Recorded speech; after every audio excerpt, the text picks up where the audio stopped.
Começa agora, Jornal Brasil Atual. As notícias que os outros não dão. Movimentos sociais, política, direitos humanos, economia, mundo do trabalho, cultura e prestação de serviço. Jornal Brasil Atual. As notícias que os outros não dão. Olá, bom dia. Começa agora mais uma edição do Jornal Brasil Atual, edição especial de Natal, hoje, dia 25 de dezembro de 2019. Aqui comigo está Naama Nunes. Olá, Naama, bom dia. Bom dia, Marilu. E bom dia, Michel Lopes, aqui na mesa. Bom dia. E bom dia também, Eduardo Quirino, Ana Rosa Carrara, ali na redação.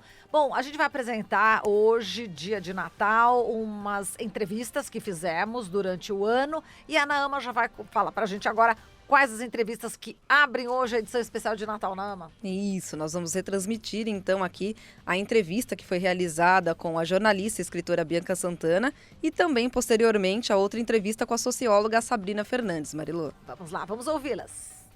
E a gente está recebendo aqui em nossos estúdios a Bianca Santana, escritora, pesquisadora, jornalista, professora e organizadora do livro Vozes Insurgentes de Mulheres Negras. A gente está aqui com o livro também, não sei se dá para ver, dá, né? Aqui, olha, aqui, acho que é assim, né? Isso, agora tá certo. E a Bianca, né, organizadora desse livro aqui, já lançou aqui na Flip, né, na paralela, né, Sim, da Flip. na Flipei, no Barco e Pirata. Na Flipei, exato, e também já lançou em São Paulo. E agora, na próxima quinta-feira, dia 15, vai lançar no Rio de Janeiro. E conta pra gente, Bianca, enfim, Vozes Insurgentes de Mulheres Negras.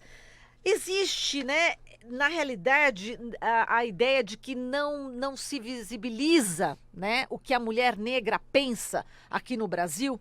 E esse livro visa justamente resgatar isso, Bianca? Sim, porque nós, mulheres negras, a gente não começa a escrever porque existe internet.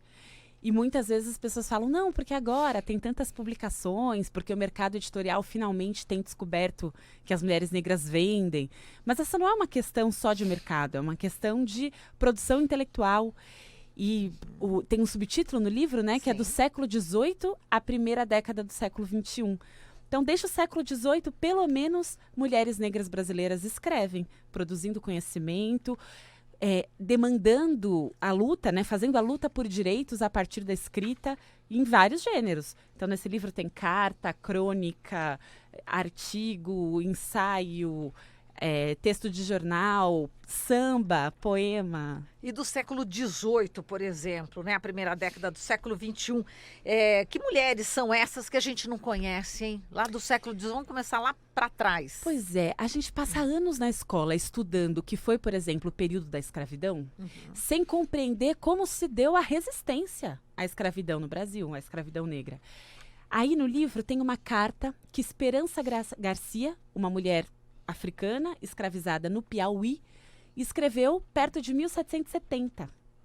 E ela escreve e denuncia as situações terríveis de humilhação e maus tratos a que ela e outras pessoas escravizadas eram submetidas na fazenda onde ela estava. E ela escreve isso para o governador do Piauí daquela época.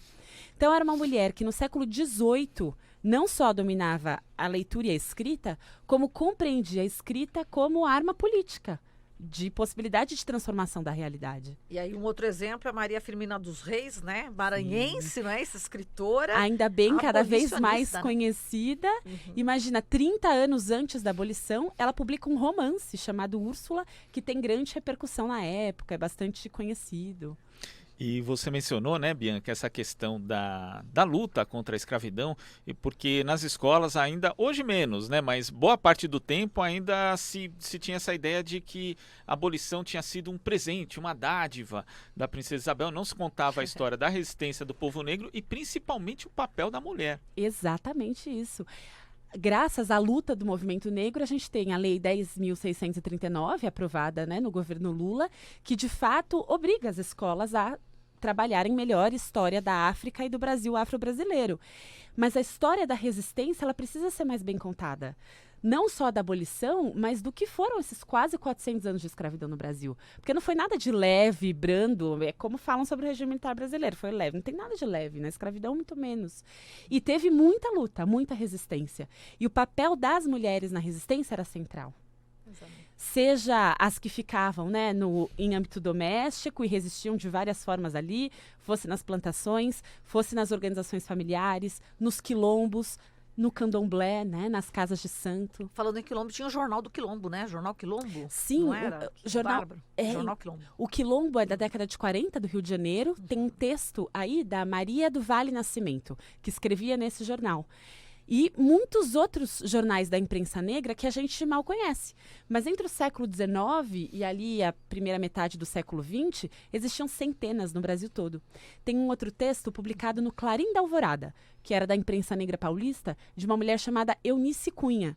Esse foi um dos textos mais difíceis de eu conseguir encontrar, porque a gente tem essa percepção de que, poxa, eu procuro aqui na rede. Não é verdade. Os textos, tem muitos exemplares digitalizados do Clarim da Alvorada, mas nenhum com textos da Eunice Cunha. Então foi um trabalho danado encontrar um pesquisador carioca que tinha ali um texto dela. E é importante também a gente ressaltar, né, que isso se reflete, essa invisibilidade das mulheres negras também, do povo negro de uma forma geral, na produção cultural. Né? Quando a gente compara, por exemplo, com os Estados Unidos, que tem uma produção filmográfica e também editorial que leve em conta esses autores, né? Claro que não na proporção que deveria, mas que leve em conta, e a gente faz essa comparação com o Brasil, a gente está muito atrás, né, Bianca? Exatamente. Nos Estados Unidos, as pessoas negras, elas são perto de 10% da população, não lembro se 8 ou 13, mas pouca gente, né? E ainda assim, tem uma representatividade grande, pela luta mesmo, né? A luta Sim. diaspórica. No Brasil, a gente é mais de 50% da população. Então, essa desproporção, ela fica ainda maior, né? Essa invisibilização. Tem um texto da Sueli Carneiro no livro. Sim, é do Sueli Carneiro, grande, do Guelé 10, Pois né? é. Você está preparando também Sim. um livro, né, sobre ela, que eu estou sabendo. Eu estou escrevendo uma biografia da Sueli, Isso. uma honra imensa. Mas a Sueli, na tese de doutorado, ela trabalha a noção de epistemicídio. Ela dialoga com Boaventura de Souza Santos, mas ela mostra como aqui no Brasil e na diáspora africana, o pensamento das pessoas negras não é considerado conhecimento, né? E matam, é um jeito de extermínio mesmo de uma população, matar aquilo que as pessoas produzem e não nos reconhecer como sujeitos de produção de conhecimento. Então, muitas mulheres negras escritoras ainda hoje ouvem absurdos. Conceição Evaristo, também está aí no livro, uma grande escritora brasileira. Vira e mexe, alguém pergunta para ela, mas a senhora trabalha com o quê? A senhora está com essas mala de livro? A senhora vende coisa na rua? Nossa. Porque ninguém percebe naquele corpo de uma mulher preta a possibilidade de ser uma escritora, uma intelectual. E olha que interessante, assim, só pensando aqui uma outra personagem aqui, né, do livro, a Laudelina de Campos Melo, né, Sim. empregada doméstica. Em 1936, criou a primeira associação de empregadas domésticas do país, fechada pelo Estado Novo, reaberta por ela em 46, e durante a Segunda Guerra Mundial, alistou-se no Exército Brasileiro. Exatamente. Olha que fato, né? E ela foi militante aí da Frente Negra Brasileira e depois nas comunidades eclesiais de base. Assim como essa história da Laudelina, imagino que tenha muitas outras histórias de mulheres, enfim, desbravadoras, heroínas praticamente, que estão aí no desconhecimento total, né? Exatamente. E que muitos desses textos, o texto da Laudelina é extremamente atual, infelizmente. Pois é. Então, o que ela conta Com a do Brasil reforma trabalhista, dos anos 30, por reforma da exemplo. Previdência, é. Exatamente. E ela fala, o Brasil tem uma fronteira em relação ao que é o emprego doméstico. E eu concordo totalmente com ela, ainda é uma marca do nosso passado colonial escravocrata que se atualiza todos os dias nas casas brasileiras. Quando você tem uma mulher preta, pobre, fazendo aquele trabalho que você não quer fazer, mesmo que ela tenha condições trabalhistas, é óbvio que não ter é um absurdo gigante. Nossa, sim. E tão recentemente a gente tem direitos adquiridos e agora direitos está cada vez mais difícil por aqui. Ainda assim, ter essa mulher na sua casa cumprindo esse papel é uma marca do nosso escravismo ainda hoje. Exato. E aí eu lembro de eu não lembro exatamente o nome, mas um sociólogo que falava o seguinte: se você quiser fazer alguma transformação, né, na sociedade, enfim, parta da sua casa. Por exemplo, se você é classe média, tem alguém que faça a sua faxina, pague bem. pague bem, acima da média, pague muito bem essa pessoa, porque aí você, de alguma forma, estará respeitando também esse trabalhador doméstico, Sim. não é isso? E para mim essa é uma etapa. Porque eu Uhum, acho que em algum sim. momento, se a gente quer construir uma sociedade Bom, nem teria. igualitária, Exato, né? cada um que lave a sua privada. Exatamente. Tira o seu claro, lixo, claro. faça a sua comida. Exatamente. Eu Não, em que lembro até países do- desenvolvidos é um luxo, né? Não, e nem É o faz que isso sentido. acontece. não é isso? Eu lembro de uma Não é? entrevista da professora Maria Vitória Benevides que ela contava isso, né, do período que ela esteve na França. Claro. Não só que assim o serviço de limpeza doméstico, se precisasse, era super caro, como, Claro. mas ela tinha ali uma pessoa, uma faxineira que ia lá de 15 em 15 dias na casa dela, se não me engano. Só que assim, a filha da faxineira, ela estudava na mesma escola que o filho dela. Olha que diferença. Então, quer dizer, é uma diferença muito grande, né? A Brutal, gente né? tem dois pontos que diferenciam demais a França, que tem problemas, inclusive, não é uma sociedade tão harmônica assim, mas em relação ao Lógico. Brasil, está muito à frente. É que é muito diferente a história dos países que vivenciaram colonialismo, né, colônia escravidão, dos países que tiveram uma história operária. É. Porque lá tem questões, obviamente, de gênero quando a gente fala de trabalho doméstico. Porque as mulheres são aquelas que saem para o mercado de trabalho, mas que continuam em casa fazendo esse trabalho de cuidado e de reprodução da vida. Tem uma autora fantástica que eu gosto, que é a Silvia Federici, uma autora italiana que vive nos Estados Unidos, que escreve muito sobre o trabalho doméstico nesse sentido. Mas quando a gente olha para o Brasil e para outros países que tiveram escravidão negra, é completamente diferente. Porque as mulheres negras, elas não trabalhavam, né, e não trabalham ainda hoje apenas para reproduzir a vida da sua família. Elas trabalham para reproduzir a vida de quem é rico, de quem é branco. Então, as mulheres brancas brasileiras, sejam elas de esquerda, de direita, da classe média, elas saem para fazer o trabalho chamado produtivo na rua e deixam uma mulher negra pobre na beira do fogão e cuidando das crianças. Isso, obviamente, não tem a ver com uma decisão individual dessas mulheres, não é esse o ponto, mas como a nossa sociedade se estrutura. Que lugar esse trabalho de reprodução ocupa aqui? E como isso ainda assim é uma marca da escravidão. A gente precisa olhar para isso com seriedade. E no livro tem vários textos que nos provocam nesse sentido. Tem um texto da Lélia Gonzalez, de 1980, que a introdução eu acho assim bárbara. Ela começa perguntando como é que fica. Porque ela brinca, né, que tinha uns brancos muito legais que fizeram uns estudos sobre nós. E ela vai contando de um jeito muito sarcástico que eles não podiam participar da festa, as negras e os negros. Que era essa coisa dos brancos nos estudando e falando por nós, sobre nós. E ela escreve isso nos anos 80, né? E ainda hoje é tão pertinente. E agora, e tudo também tem a ver com a falta, né, enfim, de incentivo que o Brasil teve durante muitos anos em relação à educação, né? Então, e depois com o governo Lula, governo Dilma, isso se transformou, não é isso? Um pouco, e agora está sendo novamente destruído, né? Sem dúvida. A gente não teve reparação depois da abolição no Brasil. Quando a abolição acontece, a maior parte das pessoas negras não era mais escravizada. A gente também desconhece como é que se deu, né? Como as pessoas foram conquistando a própria liberdade. Ainda assim, a gente não teve política pública de distribuição de terra, de acesso à educação, de acesso ao Diferente dos trabalho. Estados Unidos, né? Lá também não foi uma beleza. Mas aqui a gente teve não teve alguma absolutamente coisa, né? nada, né? Nada. O negro foi para a rua. A negra foi para a rua lá, pelo menos, parece que É em aqui, parte tinha uma questão de ter pelo menos a terra, né? Não dava Aqui a Sueli fala que É. a abolição foi agora vocês estão livres para morrer de fome nas Pronto. sarjetas desse país. É isso. E uma série de leis depois de encarceramento e de extermínio, que existe até hoje. Ainda bem que esse pacote do Moro está sendo Você desidratado. viu? Tá sendo Mas o que é esse pacote? Chamam de pacote anticrime. Não tem nada de anticrime, não combate crime, não combate corrupção. É um pacote de encarceramento e de extermínio, de aprimorar aquilo que o Estado brasileiro faz muito bem desde sempre.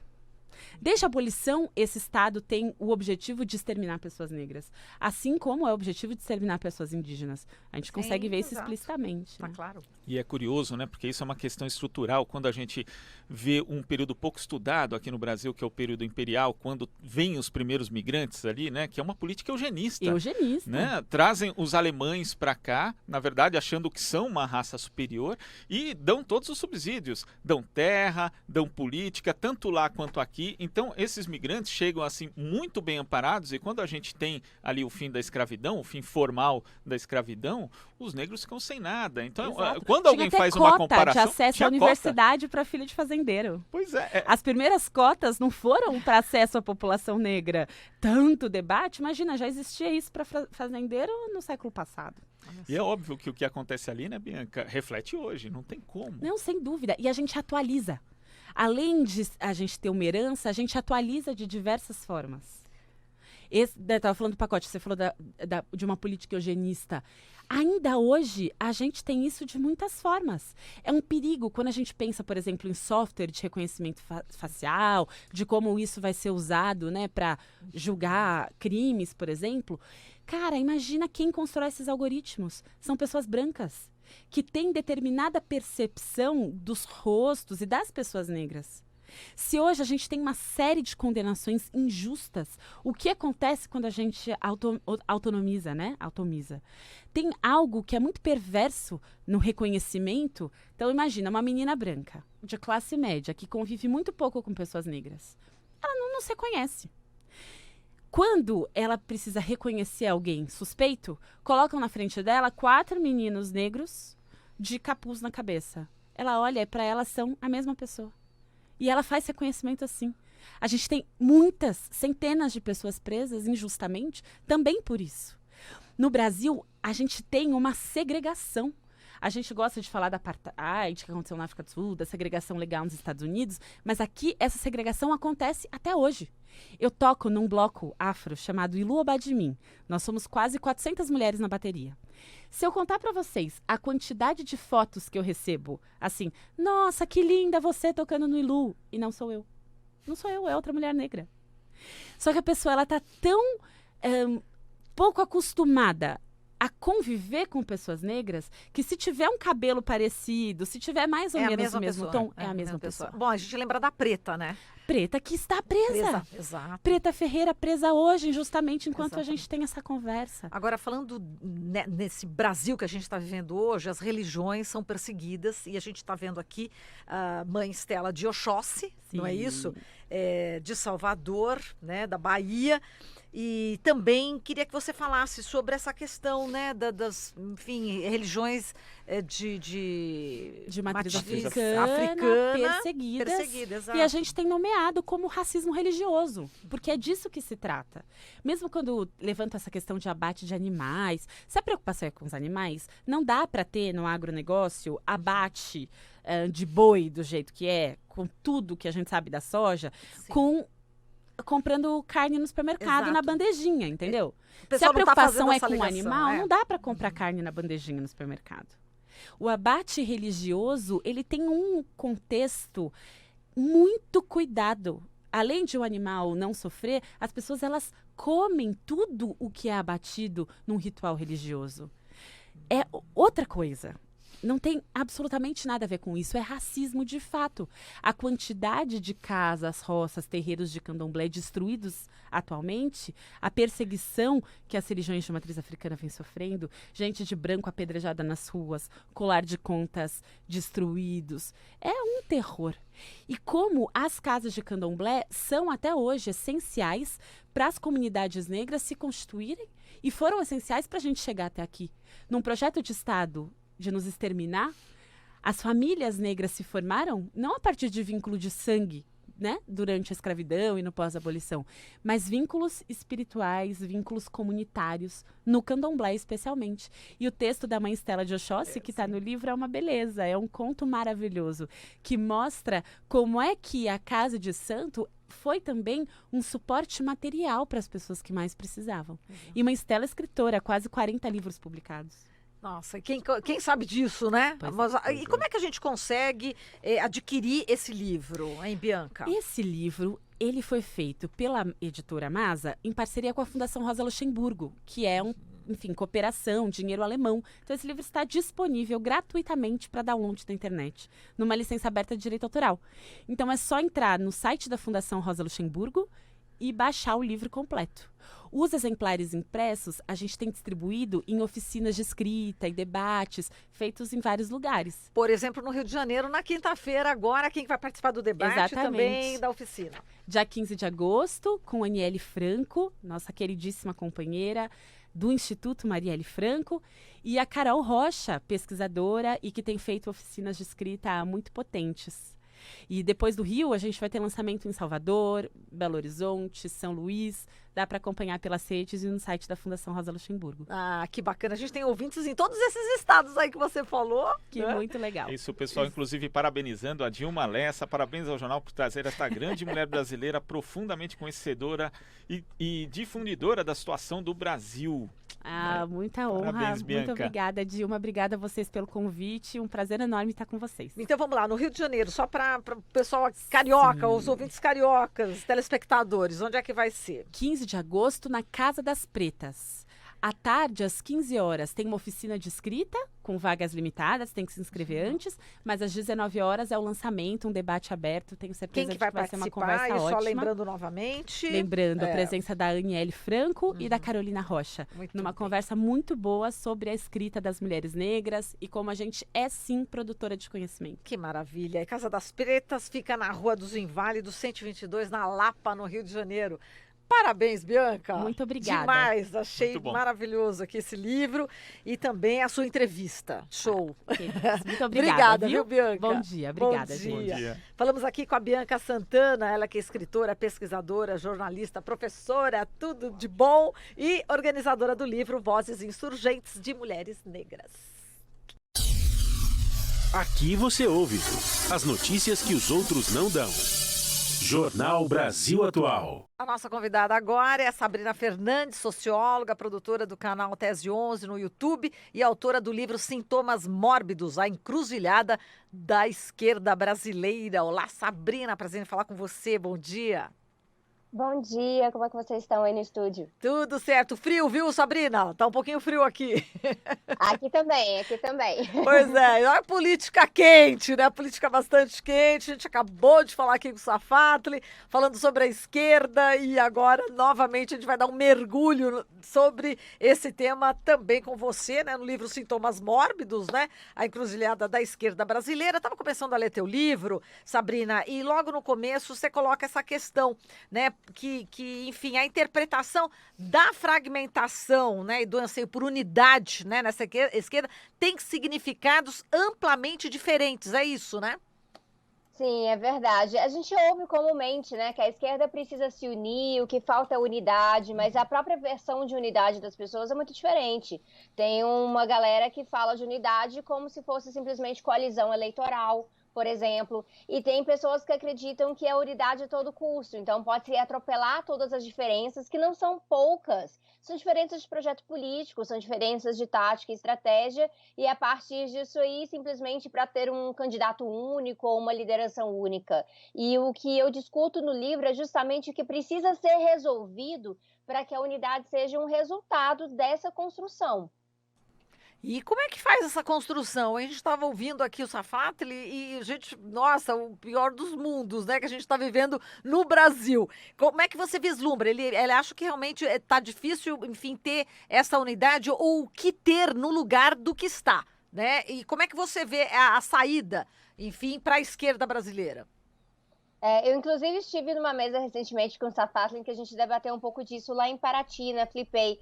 E é uma das questões muito fortes, porque passa por dificuldades que são históricas da esquerda. Não é algo apenas deste momento, mas algo que eu acredito, principalmente agora que a gente está lidando com um governo que é bastante violento, que é um governo que é autoritário em vários sentidos, nós precisamos focar na construção de base, realmente, reconquistar a classe trabalhadora, trabalhar com uma questão de politização. A gente tem que entender que ter uma base eleitoral que também temos que colocar no sentido que essa base eleitoral acabou se derretendo bastante por formas despolitizadas, por medo, por fake news, por várias questões. A própria base eleitoral não é a mesma coisa que uma base concreta. Então, uma base concreta, ela precisa ser construída no cotidiano, com solidariedade, mostrando ação conjunta. Nós temos que fazer uma política em que seja possível que a esquerda ganhe confiança com as pessoas. Quando a gente estava fazendo muito daquele trabalho durante a campanha, no vira-voto, nas banquinhas pela democracia, ali no segundo turno, a gente via que tinha até muita congruência, muita convergência, as pessoas até tinham pautas parecidas com o que a gente falava que estava na campanha do Haddad, por exemplo, mas o antipetismo era tão forte, ou aquela ideia de que o Bolsonaro era antissistêmico e ele que vai consertar tudo que está aí, era algo que estava muito presente na mente das pessoas. E a gente precisa passar por essa questão dessa desconstrução, que tem a ver com todo um processo midiático da imprensa burguesa de anos na cabeça das pessoas, depois as fake news no WhatsApp, mas também um próprio distanciamento que a esquerda teve da base, acreditando que se a gente tiver umas narrativas fortes de vez em quando, algumas palavras de ordem, as pessoas vão continuar ali, sendo que é necessário reconhecer rosto a rosto. Então, é um trabalho muito árduo, não vai ser instantâneo. Agora, Sabrina, há pouco a gente falava com um professor da USP, filósofo Vladimir Safatli, e ele dizia que a elite brasileira ela é bastante egoísta. No caso, se ela estiver ganhando ali, conseguindo fazer esse processo de transferência de renda dos mais pobres para ela mesma, tudo bem, um regime fascista. Só que é só a elite que é assim no Brasil, porque a gente vê um comportamento da classe média, até mesmo das classes mais pobres, que também vai no sentido semelhante do egoísmo, do individualismo. A gente tem aí, inclusive, a teologia da prosperidade, que ela viceja aí no meio evangélico, também tem a lógica do tal do empreendedorismo, em que muita gente acredita. As pessoas perderam um pouco a noção do coletivo, Sabrina? Eu acredito que o nosso problema está longe de ser um problema moral, de a gente ter, por exemplo, a elite ser egoísta e pensar em si mesma é algo que é a burguesia no mundo inteiro. Isso tem a ver com o processo de acumulação do capitalismo. É preciso ganhar, é preciso lucrar cada vez mais. Se for necessário manter uma taxa de desemprego alta para poder ganhar, eles fazem isso. Eles não têm nenhum pudor ultimamente em estar admitindo isso, como é o caso dos banqueiros. E quando a gente olha para a classe média, a gente vê que a classe média comprou a ideologia capitalista. Não é algo que as pessoas em si são pessoas horríveis. Claro que nós temos no Brasil pessoas que são racistas, machistas, elitistas e tudo mais. Mas se a gente colocar que isso seria um problema de uma classe média que é egoísta em si só, isso é um problema moral, nós vamos ter um problema maior do que eu acredito que a gente tem, que é um problema do sistema, que é um problema que é um sistema que conta para as pessoas que a única forma delas terem qualidade de vida é acreditando numa escadinha de mobilidade social e econômica, que elas precisam cuidar de si próprias, e este é o único caminho, porque não seria possível ter um sistema econômico que cuida da maioria. Então, você tem que entrar nesse nível de competição, então o individualismo ele surge a partir disso. Então é um pouquinho daquela história do ovo ou da galinha, né? O problema é um problema moral ou ele é um problema material? Eu acredito que nós temos um problema do sistema que ele favorece certos níveis de pensamento, e para ser mantido com maior facilidade, não basta coerção, não basta você ter o Estado que tem o monopólio da violência, que está atrelado ao capitalismo, então é o Estado capitalismo.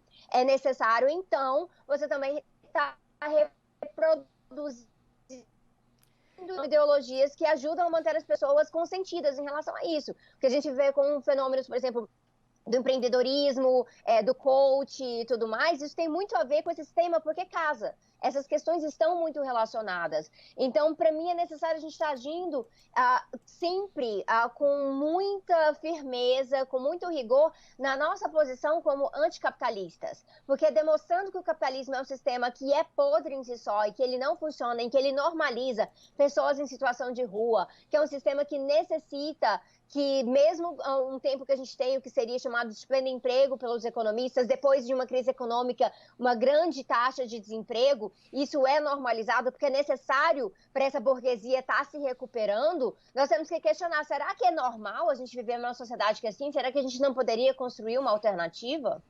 Exato. E você fala também no teu livro que é importante, né? E para você também é importante, a informação é básica, óbvio. Agora, o que fazer com essa informação, né, Sabrina? É transformar, né? Então, acho que até no teu YouTube você, né, consegue isso, consegue transformar. E como também levar muitas pessoas, né, a tentarem essa transformação. É um desafio muito grande, né?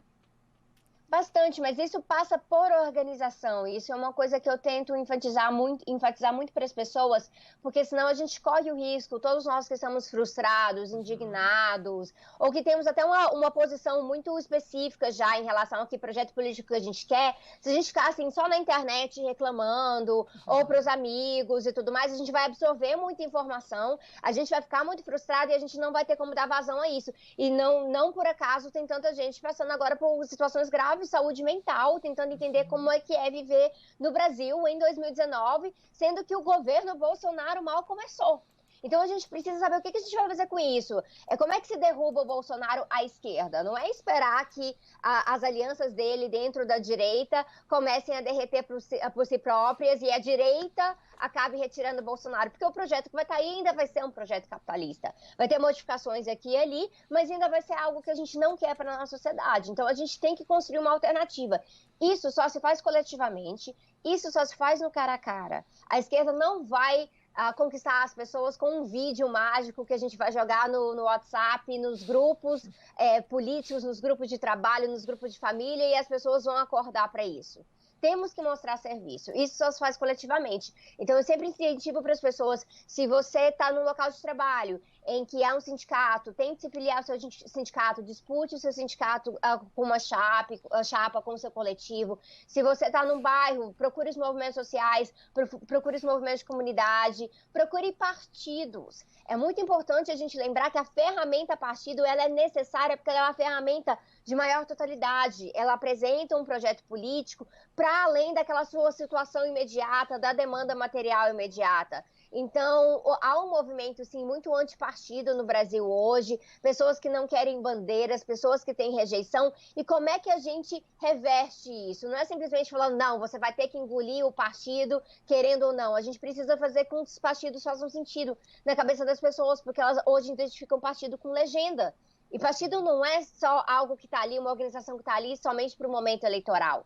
Ele tem que estar ali dando sentido, dando a liga, conectando todas essas lutas, todas essas demandas. Então, é um esforço que precisa ser feito trazendo as pessoas para dentro. As pessoas têm que entrar para as organizações, para disputar, para construir e não ficar só do lado de fora, senão a gente fica num ciclo muito vicioso, muito frustrante, que a gente vê situações, por exemplo, como o caso da Vaza Jato, em que fica muito evidente tudo que ocorreu em relação à Lava Jato, em relação à condenação e prisão do Lula, e o Lula continua preso. Então, como é que a gente age em relação a isso para não ficar só num ciclo de denúncias infinitas? Exato. Não, eu imagino assim, a gente que lida, né, com a comunicação, a gente que lida, que coloca aqui, tanto o slogan nosso aqui da Rádio Brasil Atual, as notícias que os outros não dão, né, e, enfim, junto com as músicas que as outras não tocam, e fica realmente essa questão, né, do que a gente pode fazer, além, né, de informar. A informação também é importante e a gente tem que lutar contra essas informações que são passadas pela mídia tradicional, que é um bombardeio, né, que agora, enfim, o presidente da República tem espaço aberto no Ratinho, tem espaço aberto nesses meios de comunicação, Record e outros meios, que tem audiência. Então, realmente, é uma luta enorme, né, que a gente tem pela frente, e essa questão do desânimo, né, que você tinha colocado, e você coloca também no teu livro, né, um capítulo que também fala desse desalento que o povo está passando, principalmente o povo que já acordou em relação ao Bolsonaro, né, Sabrina? A gente tende a ficar numa situação melancólica que nos prende, né? Nós vemos as derrotas e a gente acaba indo para dois rumos. Ou aceita pequenas vitórias como se aquilo ali fosse realmente grande coisa. Então isso mata a nossa ambição política de realmente transformar a sociedade. A gente fica num ciclo que a gente repete palavras de ordem muito bonitas. Por exemplo, vamos fazer uma greve geral. Mas não basta você marcar um evento no Facebook e espalhar panfletos de greve geral. greve geral tem que fazer sentido na cabeça das pessoas. Se a gente tem uma taxa de sindicalização no Brasil, em que nós temos algumas centrais sindicais que são de direita, que são centrais sindicais que estão agindo contra os interesses dos trabalhadores, a gente tem que pensar como é que nós vamos construir greve geral com as centrais que representam os trabalhadores, mas as pessoas que não estão atualmente sindicalizadas. Quando a gente olha para o trabalho informal, quando a gente olha para a área de serviços comercial, essas pessoas não estão sindicalizadas, então quando elas ouvem greve geral, isso não faz sentido para elas. Elas acham que não é com elas que a gente está conversando. Elas acham que a gente está conversando com um operário, que a gente está conversando com um metroviário, com um rodoviário. Então, para ela... esse pessoal aí vai fazer greve, aí eu acho que nesse dia eu não vou no trabalho. Então, a gente precisa fazer sentido. Então, a gente tem que estar presente. Por isso que é um combo, assim, a gente tem que ir contra essa chuva de informações manipuladas, que é algo que tem a ver com interesse econômico. As grandes emissoras têm interesse econômico, né? A notícia no começo do ano de quanto que a Globo ganha em relação ao mercado financeiro demonstra isso. O Ratinho não está dando espaço para o Bolsonaro, por acaso. Além de ser um cara que já era reacionário, ele tem interesse econômico na reforma da Previdência. Então, a Record tem toda a situação do fundamentalismo religioso, como a gente já falou, que a questão da teologia da prosperidade, isso é muito importante para a Record. Então, as informações, elas são filtradas através desse interesse econômico que não é da maioria. Nós que temos o interesse da maioria em mente, então a gente tem que sempre ter um combo, que é informação, formação política, que é as pessoas se prepararem, tornarem sujeitos políticos, tomarem suas decisões sem serem simplesmente porque alguém falou para elas que é assim que deveria ser. Então, informação, formação, mobilização. Então, tem que estar na rua, tem que fazer ocupação, tem que fazer greve, tudo isso, mas dentro de um sentido de organização. Então, nesses 4 pilares, que são pilares muito difíceis, então, realmente, a gente não tem uma solução para hoje ou para amanhã, é algo que precisa ser construído continuamente. Por mais desesperado que a gente esteja, a gente tem que ter calma e estratégia nessa hora, mas com esses 4 pilares, a gente consegue fundamentar algo para que a gente consiga construir e daqui tantos anos a gente não volte para essa mesma situação que a gente se encontra, para esse ciclo geral do capitalismo que traz a extrema-direita de volta para o poder. Sabrina, você falou em mal-estar psíquico e aí eu lembrei aqui que a gente conversou com o psicanalista Christian Dunker ali quando o Bolsonaro tinha acabado de ser eleito e ele fez uma análise a respeito desse processo todo que levou à eleição do Jair Bolsonaro. E na época ele dizia que a gente, na verdade, existia uma base fascista que estava falava não só nas ruas, mas nas redes sociais, e de repente a esquerda deixou esses fascistas falando sozinhos. E quando você fala sozinho, segundo ele, a gente começa a gritar mais alto e eles se fizeram ouvir. E muita gente, sem pendores fascistas, acabou acompanhando, inclusive, esse bloco por conta de um tipo de comportamento de massa. Hoje a gente tem um presidente da República que vocaliza diversas falas fascistas, né? E ainda tem pessoas que acham, não, isso é uma cortina de fumaça, tal, mas não dá mais para deixar gente fascista falando sozinho, né, Sabrina?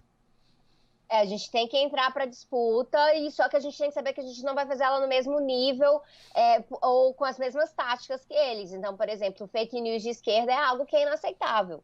Então, tudo que a gente faz, a gente tem que estar lá verificando as informações. Se a gente passa uma informação errada por algum equívoco, que confiamos numa fonte ou outra, a gente tem que ir lá, tem que voltar. A gente tem que saber que não dá para ficar só entrando na gritaria, que é uma prática. Por exemplo, eu que estou ali no YouTube, eu olho para os canais de direita, e são canais que estão sempre em cima de fake news, são canais que são extremamente ofensivos, estão tentando ganhar na base da gritaria. Como eles estavam ali sozinhos, realmente eles conseguiram disputar bastante terreno.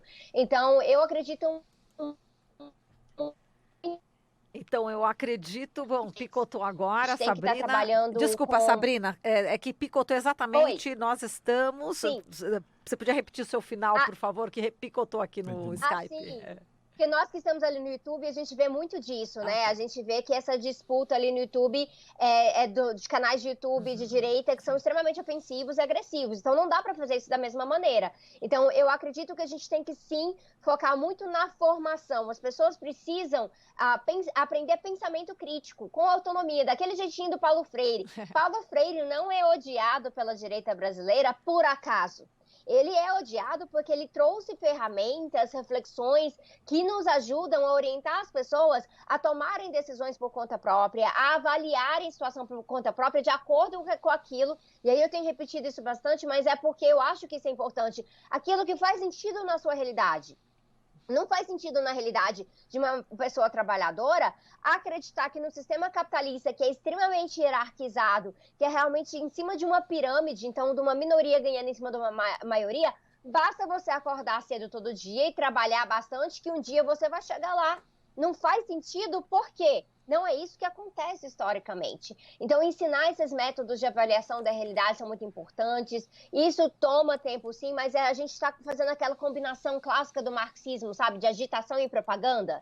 A gente tem que trazer aquela formação política para as pessoas e, ao mesmo tempo, estar fazendo aquela agitação em cima das coisas que precisam ser consideradas o tempo inteiro. Então, esse é um trabalho árduo que precisa ser feito para que também a gente se mobilize, que a gente esteja se mexendo. E se a gente estiver se mexendo, a gente vai ter menos tempo para ficar remoendo, para entrar numa situação que pode ser muito grave depois. Porque o próprio Safakler, ele fala no livro dele, né, do Circuito dos Afetos, sobre o desamparo. E essas narrativas fascistas, elas têm colado, não é porque elas são necessariamente atraentes e porque as pessoas acham que aquilo é interessante ou não. É porque elas se sentem tão desamparadas e só aquilo ali colou na cabeça delas. Então, numa situação de alta violência no Brasil, aquilo que faz sentido imediato, mas é um sentido falso na cabeça da pessoa, é o punitivismo.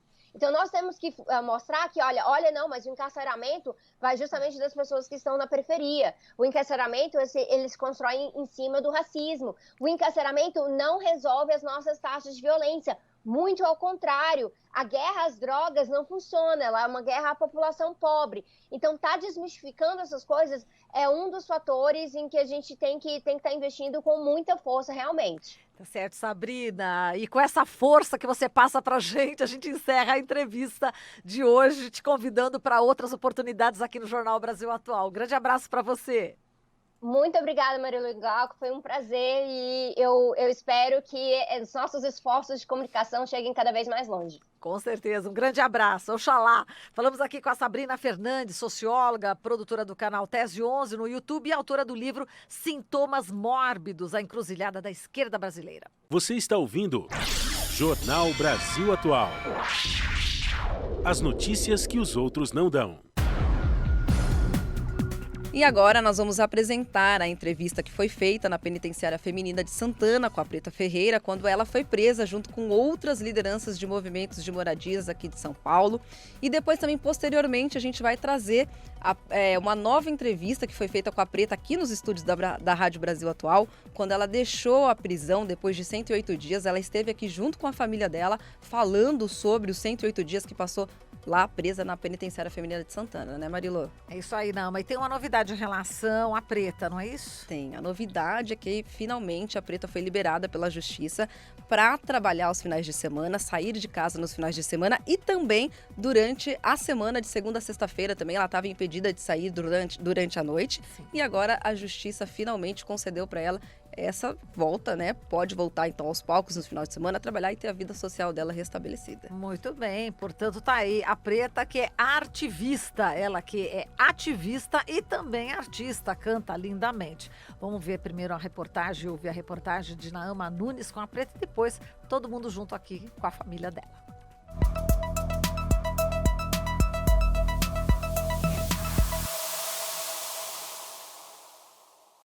Há exatos 30 dias completados nesta quarta-feira, 4 lideranças de movimentos de moradia estão encarceradas aqui em São Paulo. Sidney Ferreira da Silva, Edinalva Silva Franco Pereira, Angélica dos Santos Lima e Janice Ferreira tiveram prisão preventiva decretada, acusados de extorsão e associação criminosa. Advogados apontam as acusações como genéricas, sem fundamentos, e denunciam que o princípio da presunção de inocência foi violado. Com exclusividade, a reportagem da Rádio Brasil Atual e da TVT vieram até aqui, na Penitenciária Feminina de Santana, entrevistar Janice Ferreira, Preta, como prefere ser chamada, do Movimento Sem Teto do Centro.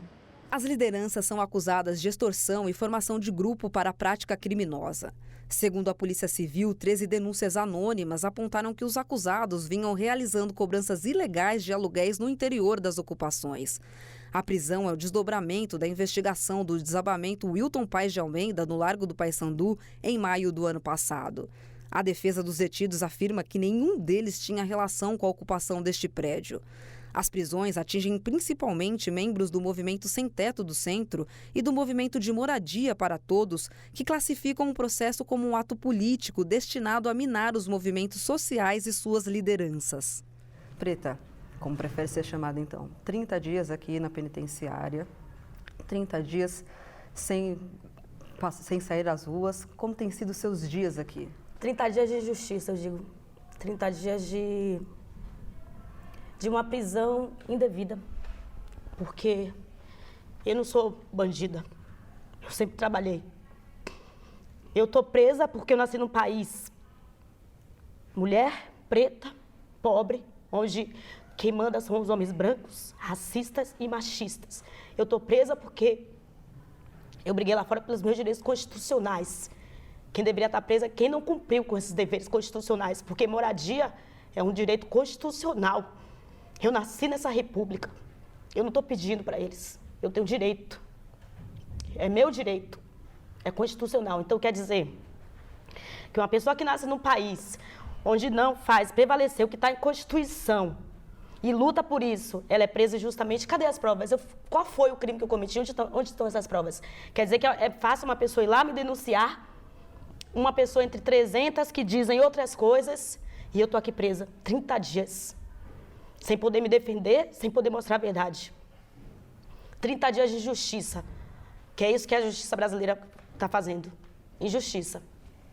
A denúncia anônima que trouxe você e seus colegas até a prisão, dão conta de extorsão. Explica pra gente como funciona essa taxa e para que servem os recursos arrecadados.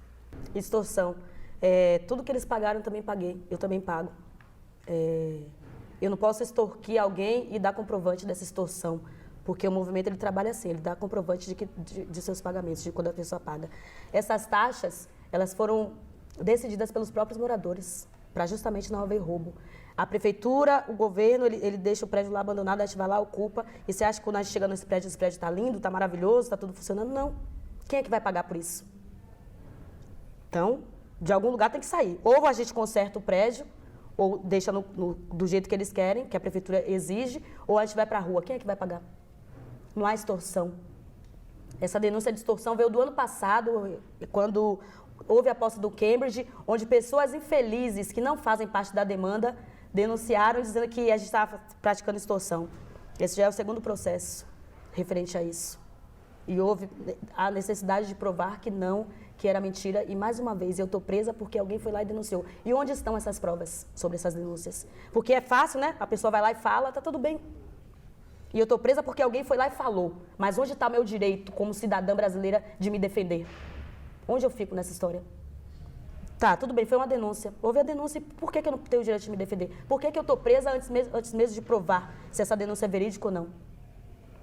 Quem é que paga para os moradores morar? Quando a gente ocupa, não tem luz, não tem água.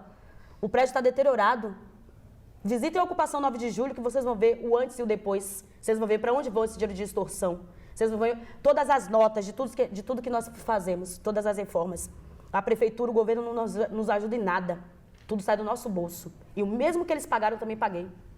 Porque se eles são demanda, eu também sou. Porque eu não vou fazer luta para os outros e não para mim. Tudo que eles pagaram, eu também paguei. Não há extorsão. Eu não posso extorquir alguém e dar recibo. Onde que existe isso? Existe um estatuto do movimento e atas, onde todos os moradores em assembleia decidiram, assim como todas as decisões que são tomadas dentro das ocupações, vêm dos próprios moradores.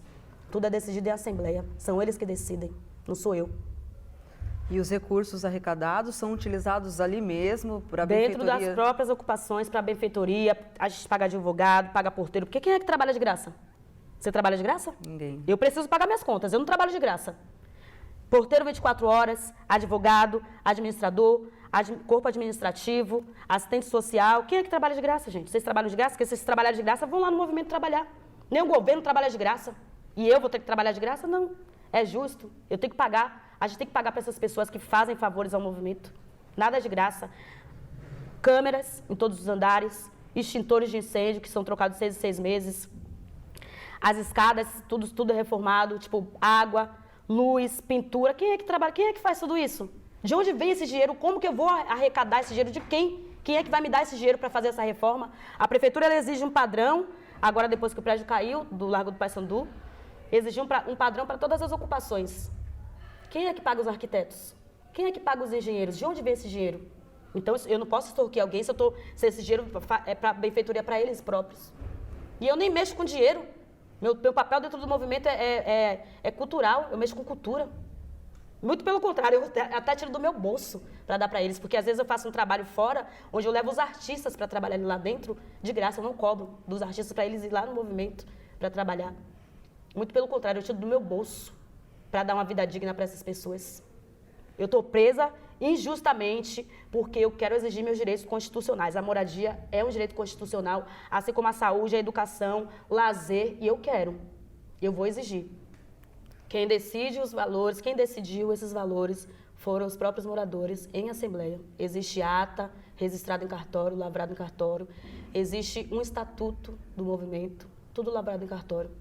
E de onde vêm essas denúncias? Você tem algum... Sim, dessas pessoas que não têm o que fazer. Vem dessas pessoas infelizes, que eu acabei de falar que na época do Cambridge, quando o Cambridge virou o projeto Minha Casa Minha Vida, não foram contemplados porque não faziam parte do movimento a tempo apto para fazerem parte desse projeto do Cambridge. Então, essas pessoas infelizes foram lá e fizeram esse tipo de denúncia porque não ficaram no Cambridge como demanda. Simples. É um emaranhado esse processo baseado em fofocas. Porque se a justiça, ou se o DEIC mesmo, o delegado mesmo, fosse mesmo se aprofundar nisso aí, ele fez de maldade, porque ele misturou vários movimentos que não tem nada a ver. Misturou Ananias, que eu nem conheço esse homem, nunca vi na minha vida. Misturou o MSTC com o prédio do Paissandu, mentira. Misturou o MSTC com o prédio do Marrocos, Cine Marrocos, mentira. Não existe. Dizendo que eu era amiga de Edinalva, eu conheci a Edinalva no dia 24, no dia da nossa prisão. Conheci a Edinalva de vista, mas a partir daquele momento eu virei amiga de Edinalva. 2 mulheres pretas, presas injustamente. Porque as denúncias, elas são decorrentes da investigação do... Sim, mas eu não tenho nada a ver do prédio que caiu, mas eu nem conheço aquele povo, nunca passei, nunca entrei naquele prédio, não conheço. Nunca vi na minha vida. Eu não posso pagar o preço por uma coisa que eu não tenho nada a ver. Eu sou responsável pelo que eu falo, pelo que eu faço. Eu não sou responsável pela vida de ninguém. O prédio caiu, ele investigue corretamente. Onde está esse homem? Por que esse homem está foragido esse tempo todo? Ele não conseguiu capturar esse cara. Por quê? E aí ele tem que dar uma resposta para a sociedade. Aí vai quem não tem nada a ver com isso. Quer dizer que todas as lideranças de movimento são iguais. A gente atua junto ao poder público. Nós atuamos junto ao poder público. O MSTC sempre dialogou com o poder público justamente para descriminalizar. Então ele não pode misturar, colocar tudo num funil e dizer que é uma coisa só. Foi isso que foi feito, né? Exatamente. Juntaram todos os movimentos que lutam por moradia e ali puniram, saíram fazendo... Exatamente.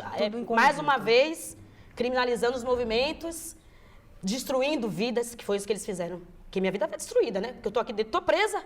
Onde que eu ia imaginar? Eu sempre lutei pela injustiça, gente. Sempre fui tão Caxias que eu pagava minhas contas em dias. E eu vim parar numa prisão sem ter feito nada. Eu não sou isso. Eu nunca cometi nenhum crime. E eu vou provar. Eu vou provar. Exatamente isso. Preta, você acredita que o atual cenário político, ele acaba colaborando com a criminalização dos movimentos sociais e acabam contribuindo com prisões como a sua, por exemplo? Eu não acredito, não. Eu tenho certeza. Tenho certeza, porque isso já foi dito diversas vezes. Tanto pelo presidente... E eu reafirmo isso que você acabou de falar, porque o delegado, ele disse que ele era de direita e que o ano que vem ia se candidatar à Prefeitura de São Paulo e que quem era do PT tinha que se fuder. Essas foram as palavras do delegado do DEIC. Então, minha prisão é política. Está mais que comprovado que minha prisão é política. O carcereiro do DEIC, naquele lugar horrível que colocaram a gente... esse povo do PT tem que se fuder mesmo. Palavras dele, eu reafirmo, palavras dele. é do PT, tem que se fuder. Disseram que a gente assinou para ir para Franco da Rocha, sabendo que nós éramos nível superior. E ele leu lá, ele viu nosso diploma e levou a gente para Franco da Rocha. Sabendo que nós éramos nível superior e que a gente não tinha feito nada. Fez um emaranhado, inventou, fez um roteiro, uma ficção. Acho que está na hora desse povo começar a trabalhar, parar de fingir, desmascarar. Dê resposta à sociedade, mas dê uma resposta concreta, dê uma resposta verídica, não invente fatos. Eu não sou bandida, eu não cometi nenhum crime para estar aqui e eu vou provar. O ex-presidente Lula, também preso em Curitiba, ele enviou uma carta para vocês, uma carta manifestando a solidariedade e dizendo ali que vocês, assim como ele também, do jeito que ele se classificou na carta, foram presos por lutar por justiça social. Como é que você recebe esse apoio do ex-presidente Lula? Eu sou apresentadora do Boletim Lula Livre. Além de militante do MSTC desde criança, porque eu não sou apenas uma militante. Eu estou exigindo meu direito constitucional. É meu. Não é militância. É lutar por justiça. É lutar para que meus direitos constitucionais sejam prevalecidos. Lula foi uma pessoa que deu sim oportunidade, que ouviu tanto os movimentos sociais quanto os mais pobres. Então, eu sei o que ele está passando, ele sabe o que eu estou passando. Essa é a carta de apoio, essa é a carta resposta. Nós sabemos o que é que a gente está vivendo, por que nós estamos presos. Essa é a ditadura de 2019, né? E para você, Preta, como é representar o sonho da casa própria, da moradia digna para tantas famílias? Como é? Para mim é questão de honra. Questão de honra, porque é feio, né? Você ter que lutar para conquistar um direito constitucional. É feio você nascer num país, morar num país, onde você tem que explicar ao poder público que está na lei, que é meu. Para mim é questão de honra. Querem acabar com os movimentos de moradia? Sejam competentes. Dê moradia a quem precisa. Porque ninguém ocupa porque quer, não. A gente ocupa pela necessidade. A gente ocupa para não morrer na rua de frio, como estão morrendo aí no inverno. É para isso que a gente ocupa. Nós não somos vândalos. A gente ocupa porque precisa. Há necessidade de moradia. Diminuam o déficit habitacional da cidade de São Paulo de moradia. Diminuam no país inteiro. Ninguém ocupa porque quer, não. Você acha que eu não queria ter um apartamento, ter minha casa? Eu queria sim. Queria. Mas como que eu vou comprar? Ou eu trabalho para comer, vestir, pagar aluguel, ou eu trabalho para pagar moradia. Não existe. Onde na cidade de São Paulo que alguém vive com um salário mínimo? Não existe. Ninguém ocupa porque quer, não. Quem ocupa não tem culpa. A gente ocupa porque há necessidade de ocupar. Ocupa para sobreviver, para não morrer. É para isso que a gente ocupa. Em vez de criminalizar os movimentos de moradia, trabalhem com eles. Aprenda como que se faz gestão pública para pobre, para morador de baixa renda. Em vez de criminalizar, busquem, vão lá saber. Vão atrás, parem de ficar ouvindo notícias em redes de TV que só está ali para menosprezar o pobre, para acabar com a raça do pobre mais ainda. Vão atrás para querer saber quem são esses movimentos. Investiguem também essas pessoas que estão aí denunciando. Vão atrás dessas pessoas, porque vocês investigam a nossa vida inteira. E essas pessoas que estão aí denunciando, quem são? São bons samaritanos, né? São muito bonzinhos. Mas investigue para ver de onde vem, quem são. Investigue seus bens também. Que é muito fácil investigar quem está na linha de frente e não investigar quem está nessas denúncias, né?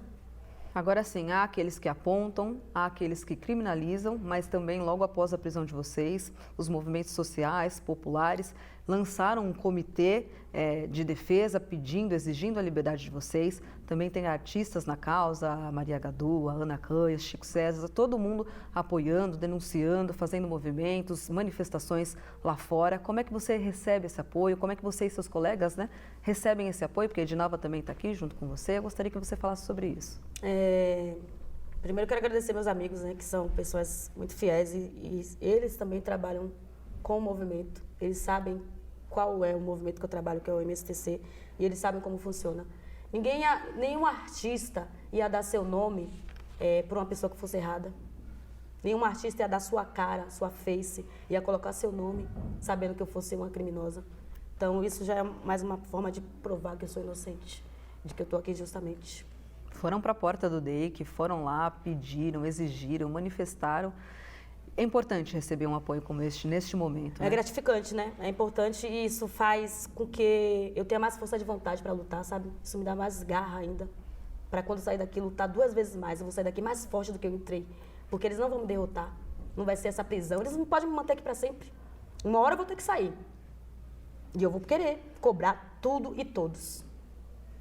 Tudo e todos. E eu vou lutar 2 vezes mais do que eu já lutava. E eu não achei que eu fosse tão forte assim, né? Porque depois dessa prisão eu falei, caramba, então devo ser muito importante, né, para estar aqui presa. Então, já que eu sou importante, eu vou fazer essa importância prevalecer. A Justiça também expediu um mandato de prisão preventiva contra a Carmen Ferreira Silva, líder do MSTC, sua mãe também, Sim. né? Mãe do Sidney. Já teve um processo semelhante a esse contra ela. Ela foi acusada, ela foi inocentada e agora vem de novo... Pelas mesmas pessoas que tinham feito o primeiro processo. E agora vem de novo. Como que uma pessoa pode responder pelo crime 2 vezes, mesmo crime 2 vezes? Justiça, vocês têm que trabalhar direito. É sério. Está na hora de vocês trabalharem. É impossível uma pessoa pagar pelo mesmo crime 2 vezes. Ela já foi inocentada dessas mesmas acusações. Pela mesma pessoa. De novo, essa pessoa... Isso prova o quê? Que essa pessoa, mais uma vez, está agindo de má fé e brincando com a justiça. Porque vocês investigam a vida da Carmen inteira. Prende os filhos dela. E essa pessoa que está denunciando mais uma vez, de novo, as mesmas acusações. Já investigaram? Já pararam para pensar? Carmen foi ameaçada por essa pessoa. Vocês não tomaram nenhuma providência. Eu tenho um boletim de ocorrência e um processo de ameaça que sofremos. Vocês investigaram? Cadê o resultado? E eu estou presa. E eu que não fiz nada, estou presa. Vocês têm que trabalhar. É impossível a justiça nesse país ter lado. É impossível. Essas pessoas não são coitadinhas. Essas pessoas não são miseráveis como elas dizem. É mentira. Elas estão brincando com a justiça, gastando o dinheiro do poder público em vão. A dor é ainda maior por ter sua mãe num processo como esse, por ter seu irmão preso junto com você. É maior ainda saber de toda a luta, tudo que vocês passam para manter... Eu já fui na ocupação 9 de julho, já estive lá, já visitei, fui numa coletiva de imprensa lá também, testemunhei o trabalho que é feito lá e, de repente, vinha essa prisão em família, aumenta ainda mais a indignação, a dor ou te dá força para lutar? Me dá força, muita força. Me dá força porque eu tenho certeza que eu estou no caminho certo. Estou fazendo o trabalho correto, porque se eu não tivesse, eu não estaria aqui presa. Ninguém chuta cachorro morto. Eu estou incomodando. E eu quero saber em que eu estou incomodando e a quem.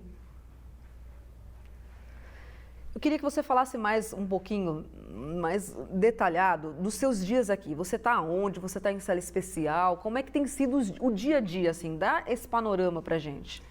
Bom, eu tô no presídio de Santana, na penitenciária feminina. Estou em cela especial, porque eu tenho um nível superior. Meus dias aqui são... Não tenho o que fazer, né?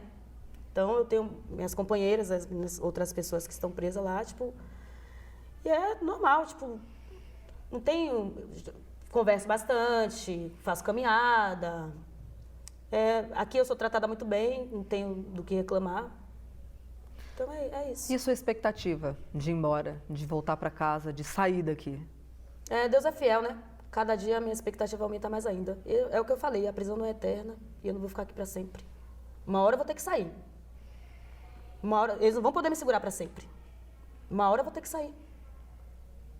Eu quero sair, eu quero provar minha inocência e eu vou querer que todas essas pessoas que fizeram essa falsa denúncia paguem, porque eu não vou deixar isso quieto. Não vou deixar. São 30 dias de uma prisão injusta. 30 dias que eu estou privada do meu direito de ir e vir. 30 dias que eu não trabalho. 30 dias que eu não vejo minha família. 30 dias da minha vida destroçada. Eu vou querer. Todas essas pessoas vão pagar. Eu queria que você fizesse agora suas considerações finais, né? Olhasse para a câmera, mandasse o seu recado. Tem tanta gente que queria vir aqui, que queria te dar esse abraço. Você também tem recebido visitas aqui dentro, né? E eu queria que você falasse sobre isso. Tem muita gente que gostaria de poder estar aqui com você, ter esse contato. Então, é um canal de comunicação que a nossa reportagem vai fazer com quem está lá do outro lado querendo falar com a Preta. Pessoal da Ocupação 9 de Julho, pessoal do MSTC, não desistam da luta de vocês. Vocês têm direito à moradia, sim, e a obrigação do governo, porque isso é constitucional. Não desistam porque eles querem acabar justamente com o lugar que vocês moram. A Ocupação 9 de Julho é um lugar que tem amor, é um lugar que tem respeito, é um lugar onde famílias decentes, famílias de trabalhadores de baixa renda moram. Continuem, não saiam, vocês não vão desistir, porque meia dúzia de pessoas infelizes querem destruir a vida de vocês. Não. Eu tô presa, mas uma hora eu vou sair. E é por cada um de vocês que eu continuo nessa caminhada. Eu não vou desistir da luta. Muito pelo contrário, isso só fez aumentar ainda mais a minha força. No início deste mês, Preta e o seu irmão Sidney tiveram pedidos de habeas corpus negado pelo Tribunal de Justiça de São Paulo e Superior Tribunal de Justiça. O advogado de defesa, Iberê Bandeira de Mello, alega que as prisões são ilegais e questiona a falta de provas no processo. Ela foi presa indevidamente numa prisão tecnicamente errada, em que se apura uma série de crimes cometidos por várias pessoas, em que o movimento Sem Teto do Centro foi envolvido de forma indevida e, por conta disso, a denúncia foi apresentada na sexta-feira passada, sexta-feira retrasada, e agora está sob apreciação da juíza da sexta vara para verificar se vai ser mantida esta prisão ou não, e mais do que isso, se a denúncia vai ser dada prosseguimento ao processo ou não. Ou seja, por esses dias nós vamos ter notícias se o processo efetivamente vai ser instaurado, se a prisão vai ser mantida. Essa é uma prisão ilegal. Propositadamente envolveram vários movimentos que não se conversam, não se conhecem e não trabalham juntos, como se fosse uma grande quadrilha, uma grande organização para a extorsão de pessoas necessitadas. O movimento Sem Teto do Centro não faz parte de nenhum tipo de esquema de extorsão. A Preta, em especial, além de ser uma grande produtora cultural, artista, atriz, cantora, música, é também uma pessoa que tem um papel de destaque dentro do movimento. Ontem nós fizemos um pedido de liberdade provisória. Vamos aguardar a decisão da juíza serenamente. Acreditamos que ela vai ser solta num breve espaço e já temos também um habeas corpus correndo para ser julgada. Também só questionando a prisão em si. Os próximos passos no processo vão ser apresentar uma defesa técnica e depois o julgamento do processo. A expectativa é que isso ocorra num prazo de 90 a 120 dias, mais ou menos. A gente queria agradecer o carinho de vocês. Tô bem nesse lugar, mas tô bem. Eles prenderam meu corpo. Só. Minhas ideias continuam as mesmas. Quando eu sair daqui, a gente vai lutar 2 vezes mais. Se cuidem, sejam firmes e não desistam. Não desistam da luta, porque se eu tô aqui é porque eu acredito em cada um de vocês. Eu sei que vocês também acreditam em mim.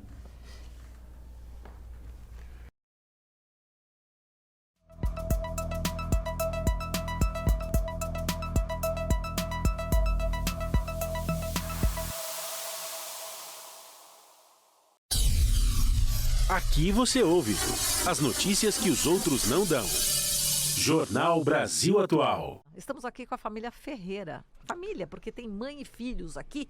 E a gente vai começar a já está mostrando. Para quem está acompanhando pelo YouTube, pela TVT, já está podendo ver essa família aqui maravilhosa, né? E a gente vai começar aqui pela Carmen, que está aqui do meu lado. A Carmen Silva, que ficou presa. Elas que são integrantes, né, gente, do movimento dos Sem Teto do Centro, o MSTC. A Carmen Silva, né, que é a mãe dessas pessoas que estão aqui, Carmen Silva, que ficou presa também, já a gente vai contar a história dela, o Sidney Ferreira, que é o filho que também esteve preso, ela teve prisão decretada, na realidade, né, a Carmen? O Sidney, sim, ele esteve preso. Sidney, bom dia, Carmen, bom dia, Sidney. Bom dia. A Liliane Ferreira, que também é filha da Carmen, né? Ela é pastora evangélica. Tudo bem, Liliane? Tudo bem, bom dia. Bom dia. E a Janice Ferreira, a Preta, artista maravilhosa, né? Que está aqui, que esteve presa mais de 100 dias e que a gente teve também a oportunidade de conhecer, né, a Preta, através de lá dentro da prisão, através de uma entrevista que a repórter Naama Nunes fez com ela, né? Maravilhosa. De forma inédita. Bom dia, Preta. Bom dia a todos. Bom dia a todos. Então, acho que a gente pode começar, inclusive, relembrando, né, essa entrevista que foi bastante marcante, que a repórter Naama Nunes fez com a Preta, que ficou presa, né, mais de 100 dias. porque estava lutando por moradia, né? É isso, né, Preta? Queria que você relembrasse esse momento quando você deu a entrevista para Naama Nunes, né? Que você estava ali na prisão sendo perseguida, não é isso? Preta, vamos começar pela Preta aqui, nossa artista, depois te dar a volta. Bom dia a todos os ouvintes. Naquele momento, eu estava com o coração muito ferido, né? Muito angustiada, porque eu estava sem ver minha família, 40 dias, né? 30 dias. 30 Foi dias. exatamente no dia 24 de julho, né? Sem ver minha família, sem saber notícias de fora, sem saber como eu andava. E eu estava muito, muito magoada, assim. Porque eles destruíram minha família, né? Destroçaram minha família, me colocaram numa prisão sem eu ter feito nada, sem ao menos eu ter a possibilidade de me defender. Jogaram o nosso nome na lama como se nós fôssemos bandidos. E tava muito assim, sem saber o que fazer, sem saber onde eu estava, sem saber como era passar por uma prisão, né? E foi uma entrevista muito emocionante, que eu queria mandar um recado pra minha família, queria que eles me vissem, sabe? Pra dizer, eu estou bem. Você estava preocupada com a tua família. Tava muito Você estava preocupada. sofrendo, mas estava sofrendo até mais. Tava sofrendo por eles aqui fora, mais por eles. Porque eu sei que eu sabia que eu estava bem naquele momento, mas eles não sabiam. Então fiquei muito preocupada. Então era uma fase em que eu não podia receber visita ainda, tipo, tava muito, muito recente. Eu nunca fui presa, nunca precisei passar por tantas humilhações como me fizeram passar. Então tava muito fragilizada. Humilhações? Que tipo? Mão pra trás, abaixa a cabeça, me algemaram, me jogaram no camburão, me deixaram dormir 3 dias e 3 noites no chão, no relento, sem comer, sem beber água. Uma série de coisas, né? Tortura. Tortura. Então, Naama, e aí chegou a Naama Nunes, pra te ouvir. Chegou a Naama, maravilhosa. Eu falei, pô, chegou uma mulher preta que vai entender o que eu tô falando. E aí, coloquei pra fora, né? Coloquei tudo pra fora. Mas o sentimento que eu não tinha era ódio. Eu tinha um sentimento de justiça. Olha só, e você sentia isso, né, Naama, naquela oportunidade? Total. Né? Eu me lembro que quando, na medida que nós íamos conversando, eu olhava pra ela e falava, gente, que mulher forte. Que força é essa? Lembra que eu olhava nos seus olhos assim, eu falava, meu Deus, assim, eu ficava impactada mesmo do quão decidida ela é, do quão consciente ela é, sabe? Da força mesmo, daquilo que ela sabia o porquê que ela estava ali. Ela sabia o que ela estava representando naquele momento. Ela sabia exatamente. Ela fala que ela não tinha, do lado de dentro, ela tinha preocupação, que ela não tinha informação como estava a família e tal. Mas ela estava muito convicta do porquê que ela estava ali. Eu lembro que quando nós entramos na sala onde foi realizada a entrevista, vieram muitos assim, agentes da penitenciária acompanhar a entrevista. E aí ela sentou, e na hora que ela sentou, ela já olhou para eles assim com um olhar bem fixo e falou, nossa, eu devo ser perigosa pra caramba, pra estar todo mundo aqui sem trabalhar me acompanhando nessa entrevista. Então, quer dizer, ela sabia ali, com aquela fala dela, eu já saquei o clima, né? Falei, ela sabe por que ela tá aqui e da importância desse momento pra história mesmo, né? Porque do lado de dentro você não tinha noção do que estava acontecendo aqui fora. Mas do lado de fora, logo quando vocês foram presos, né? Os 4, né, foram presos, os 4 foram presos, a mobilização começou instantaneamente. A gente teve ali na porta mesmo do DEIC, mobilização de artistas, ativistas, movimentos sociais. Então, do lado de fora, a articulação foi muito instantânea, né? Exato. E aí veio a pulga do jornalismo. A gente tem de estar junto, a gente precisa denunciar, a gente precisa retratar, a gente precisa acompanhar o que está acontecendo, né? É a voz, né? São as vozes que não podem ser silenciadas. Do lado de dentro ela tá, mas aqui fora a gente precisa retratar isso e levar isso para a sociedade como um todo. E acho que foi esse o papel que a Rádio Brasil Atual se empenhou em fazer, e naquele momento nós cumprimos lá. Eu tava falando pra Preta, eu falo mais que agora. Vixe, eu falo demais, né, gente? Cuidado. Eu não sou entrevistada aqui, não. É as mulheres, Mas, mulheres aqui. Eu tava falando pra ela que esse dia eu voltei pra casa, a gente trabalhou assim 16 horas aquele dia em prol daquela matéria, e eu não conseguia me desligar. Não tinha um cansaço. A adrenalina tava tão à flor da pele, assim, por ter participado daquele momento, por ter ido lá, por ter te ouvido. Missão cumprida, né? E eu não conseguia desligar. E é isso, gente. E lá dentro todo mundo acordou cedo pra assistir, né? A matéria. E aí ficavam gritando, tipo, comemorando. Olha, teve uma presas, repercussão. Né? Sim, houve uma repercussão muito grande, porque eu falei em nome de todas, né? Exato, que maravilha. E a mãe, hein, nessa hora? Carmen Silva, conta pra gente, Carmen. Bem, Como é que você ficou, enfim, sabendo que teus filhos, né, estavam presos, você, né, tava com um mandato aí, mas enfim, graças a Deus depois teve o habeas corpus, mas conta pra gente como é que foi Bem, esse momento pra mãe. Esse momento dessa entrevista, no dia 24 de julho, também foi um recado para mim. Sim. Porque apesar de eu não estar presa, né, no sistema penitenciário, mas eu estava, de qualquer forma, presa também, que eu não podia sair, eu não podia circular, eu estava, né, circulando em vários locais e assim eu estava de toda forma presa. Então, quando eu assisti a reportagem aí da Rádio Brasil Atual, para mim foi um alívio ver a Fortaleza, porque a minha preocupação era saber como é que estava o emocional de todos eles, né? Porque essas prisões, ela quando atinge a meus filhos, é um recado direto de que eu estou incomodando e que eu tinha que ser atingida de alguma forma. E não existe outra forma de se atingir uma mãe do que com seus filhos. Né? Exatamente, né? Tirando a liberdade dos seus tirando filhos a e passando, liberdade. inclusive, a tortura que ela passou e que tortura, comentou, né, Carmen? Agora, conta a tua história, né? A tua trajetória de vida, né? De lutadora e que formou esses filhos com essa consciência, né? De luta. Eu quero até agradecer, gratidão a vocês, a toda a mídia que deu um apoio, às pessoas. Mas a nossa história é a verdadeira história da verdadeira família brasileira, né? É uma mãe que cria seus 8 filhos sozinha, tá? Sofri violência doméstica. Teve um tempo em que eu tive que dizer assim, basta, né? Basta. E nesse basta eu tive que me separar dos meus filhos. Deixei eles em Salvador, com meu pai, com os parentes, e disse, olha, tô indo para São Paulo. Porque havia na década que eu vim para São Paulo, Que foi foi uma década início dos anos 90, existia um grande apelo, uma sedução, né?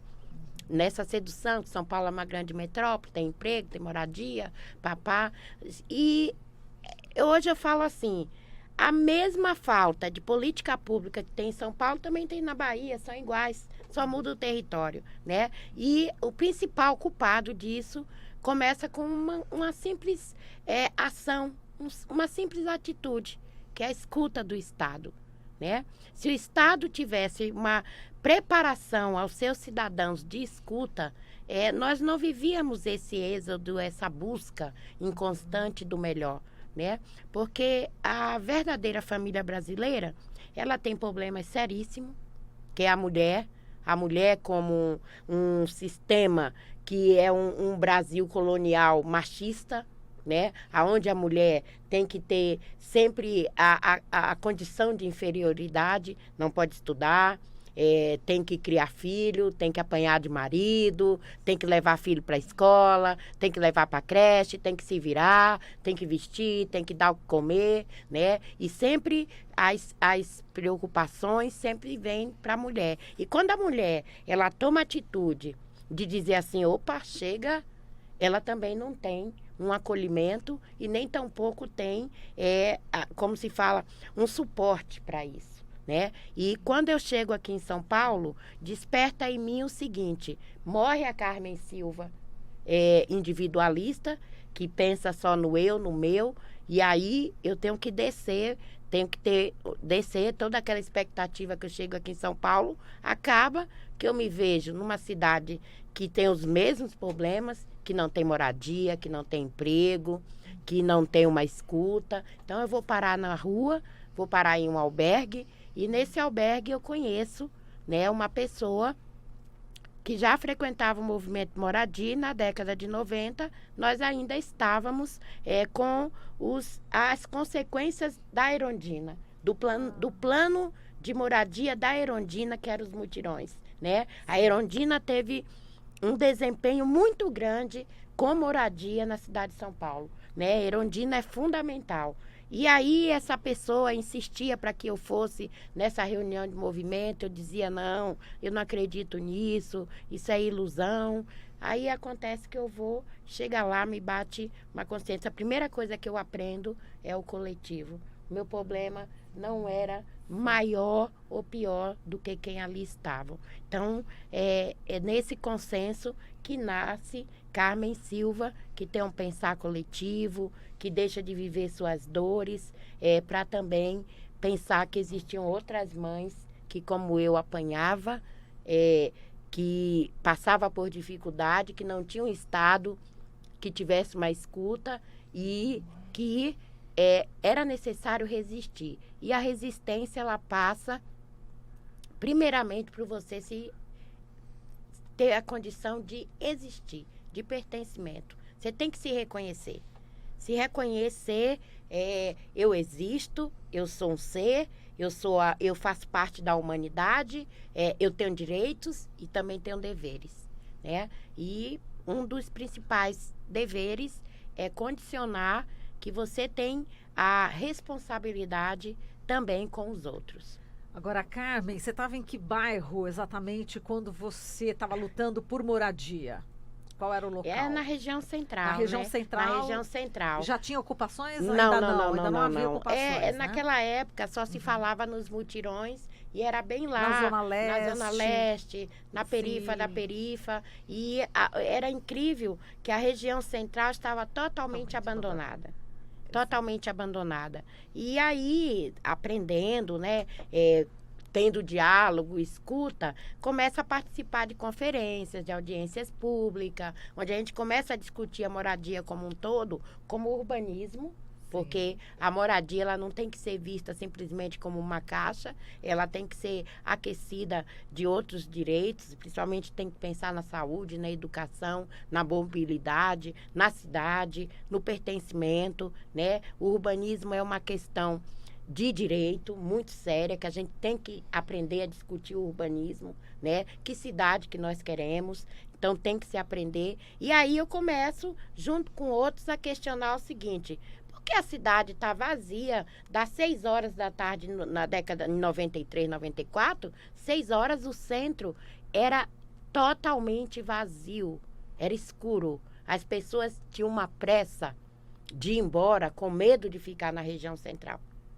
E os prédios todos vazios, né? Todos vazios. O Centro Velho, que é a parte da região Sé, totalmente abandonada. Avenida São Luís, você tinha medo de passar a noite. E aí a gente começa a questionar o porquê que nós, trabalhadores de menor renda, temos que morar no fundão, quando nós já temos um bairro totalmente com recursos, pronto, né? E vazio. Pronto e vazio.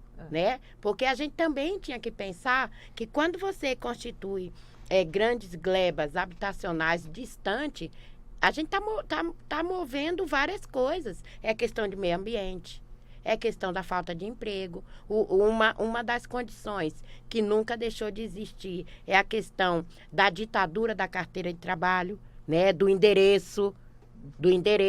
Patrão nenhum quer dar emprego para quem mora longe, paga 2, 3 condução, né? Então tem toda uma existência de uma falta de planejamento e de compreensão dos governantes que faz com que cidadãos de bem sejam jogados, né? Expulsos e exilados. São exilados. Porque uma pessoa que mora num bairro totalmente periférico e distante, que não tem dinheiro para uma condução, nós temos um transporte caríssimo, né?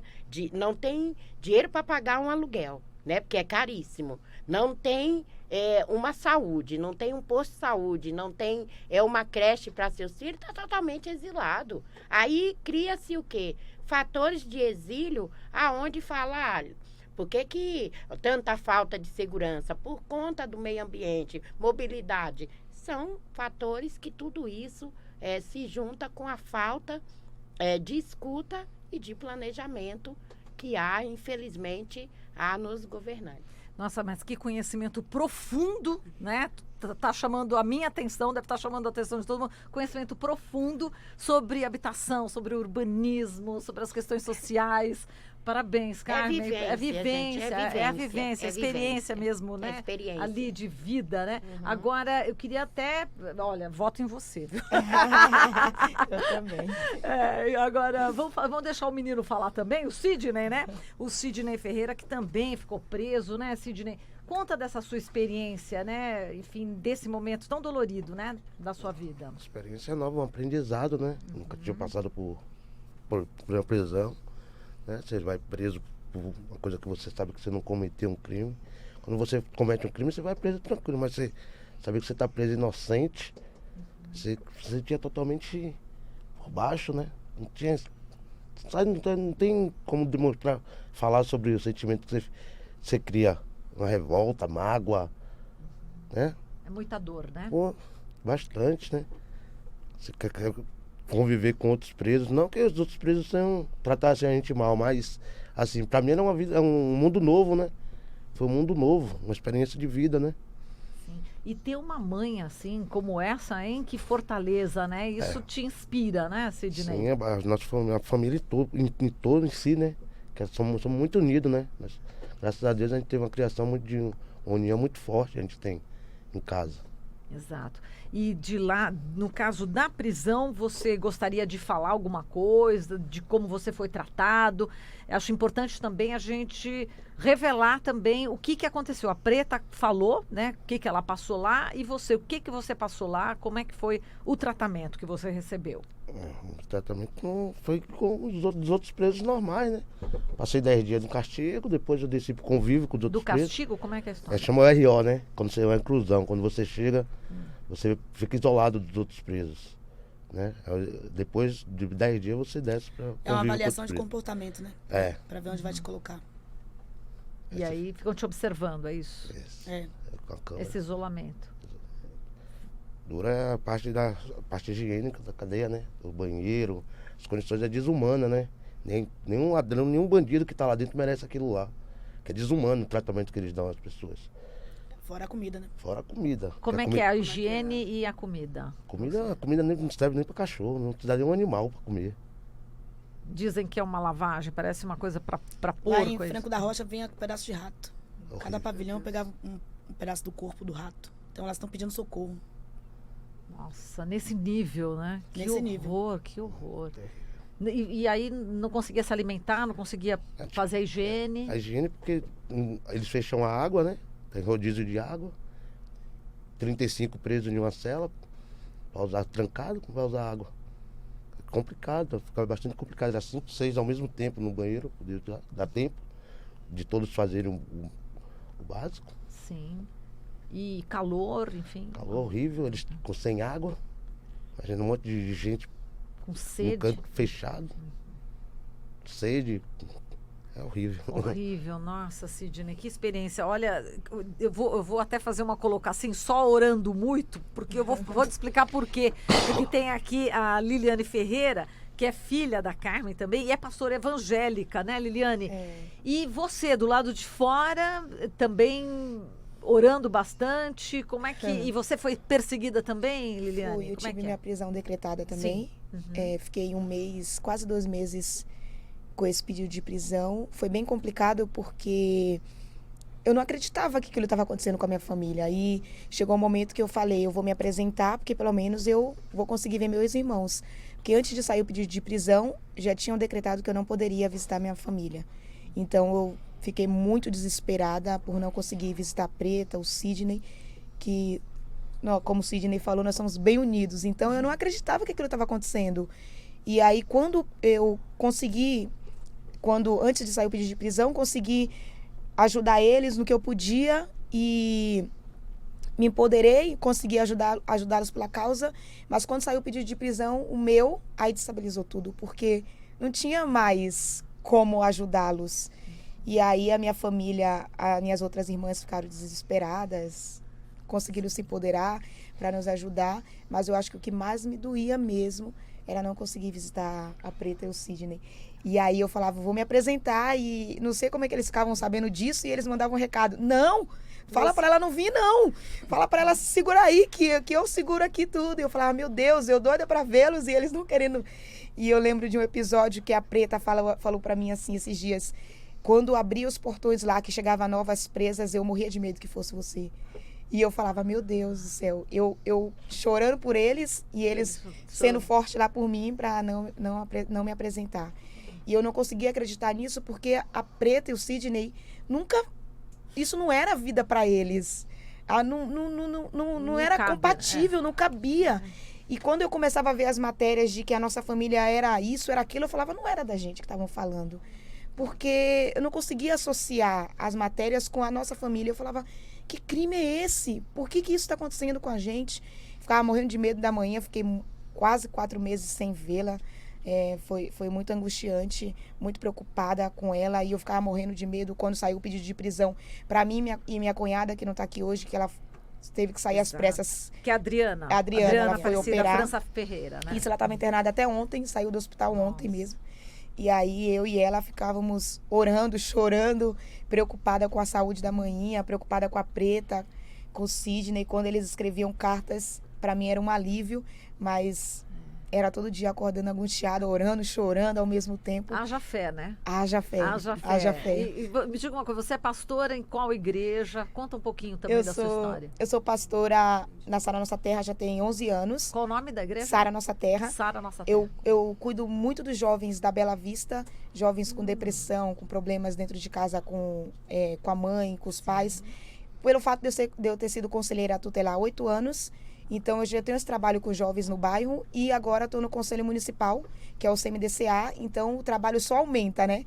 Sim. Então é a causa da moradia e a causa da criança e do adolescente. Então, junto tudo. E tem o sem tetinho, né? Tem. E foi o movimento de moradia que me empoderou para isso, para ir para a causa da criança e do adolescente. Então, pelo fato da gente já ser conselheira há 8 anos, então a gente acaba cuidando dos jovens, as mães querem falar, as mães querem pedir ajuda.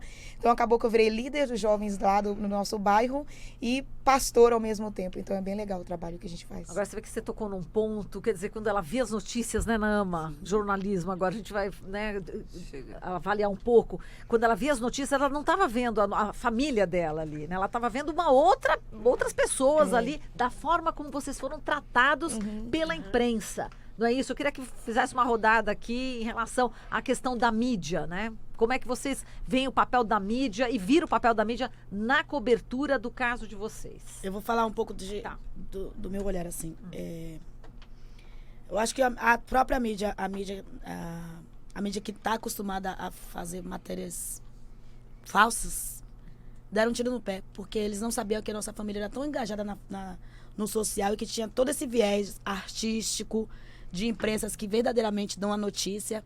E aí modificou-se o jeito de dar notícia. E aí começaram a investigar, a dar realmente a notícia de como somos, de que aquilo era tudo mentira e era injusto. Então, primeiro, fizeram o que estão acostumados a fazer no Brasil, que é destruir, destroçar. E aí depois viram que, não, tá errado. Tem mais gente do lado deles do que contra eles. E aí mudaram de opinião. Exato. E como é que você viu, Carmen, também essa questão da mídia?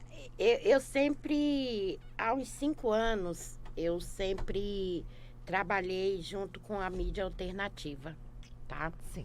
E por quê? Era necessário ter uma mídia verdadeira para combater a mídia...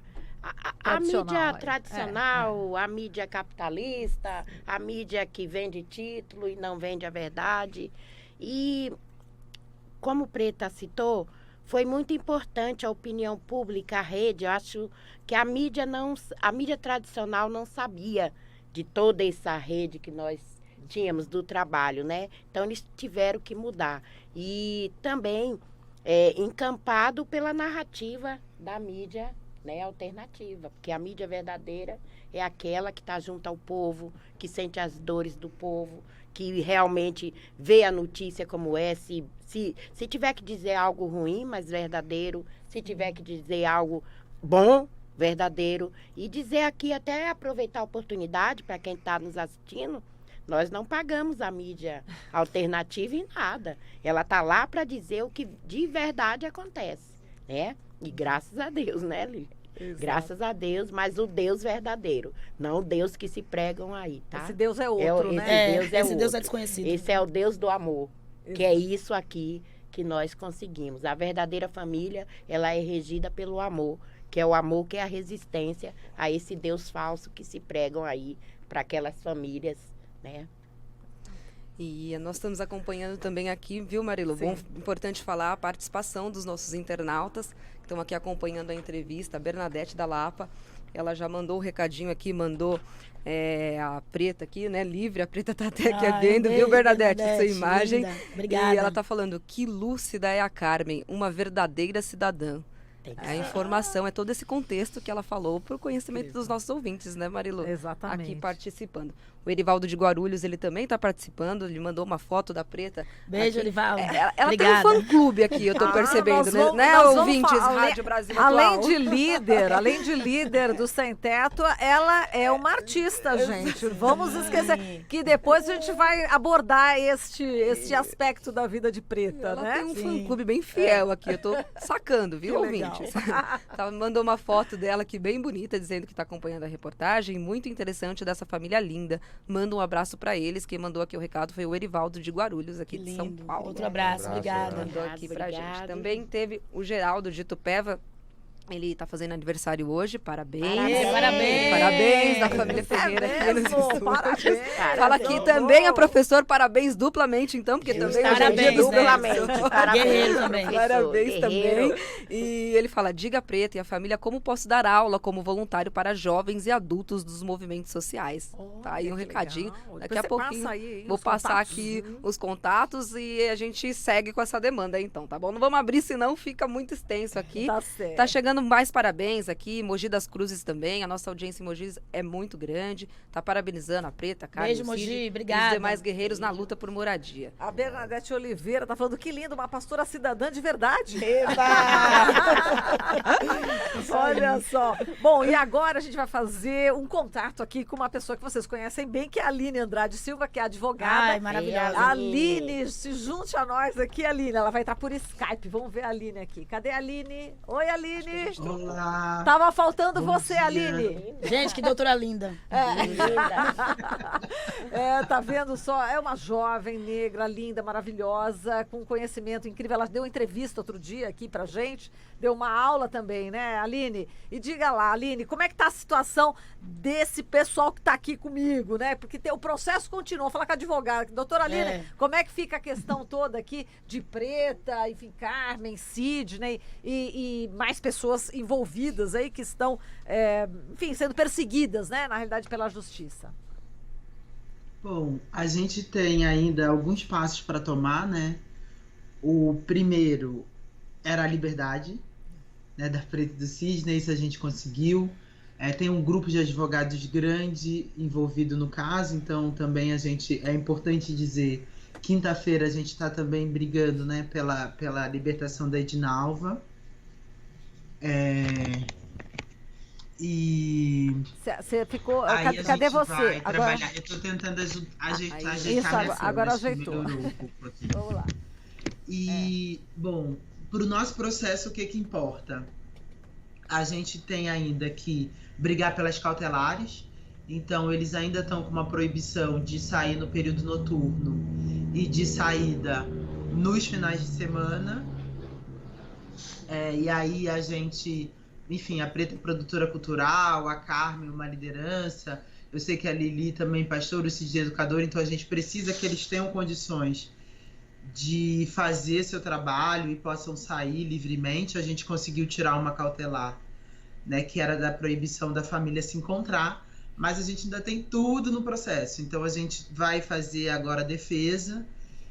Na nossa visão, a gente precisa, o promotor fez uma denúncia equivocada, ele misturou 5 movimentos, foi incapaz de individualizar as condutas dos outros 19 réus, e agora a gente vai brigar por isso, para provar a inocência, né? O movimento tem mais de 20 anos, nunca respondeu a nenhum processo, o único processo que respondeu foi o da Carmen, que ela foi inocentada já, inclusive por unanimidade, nesse próprio Tribunal de Justiça, e agora a nossa parte é brigar por isso, para que essa inocência deles sejam reconhecidas e que o movimento continue, que a luta continue com tranquilidade. Então, Aline, você falou que misturaram várias coisas. Eu queria exatamente saber o porquê que eles foram, qual foi o motivo alegado para ser decretada a prisão deles, da família.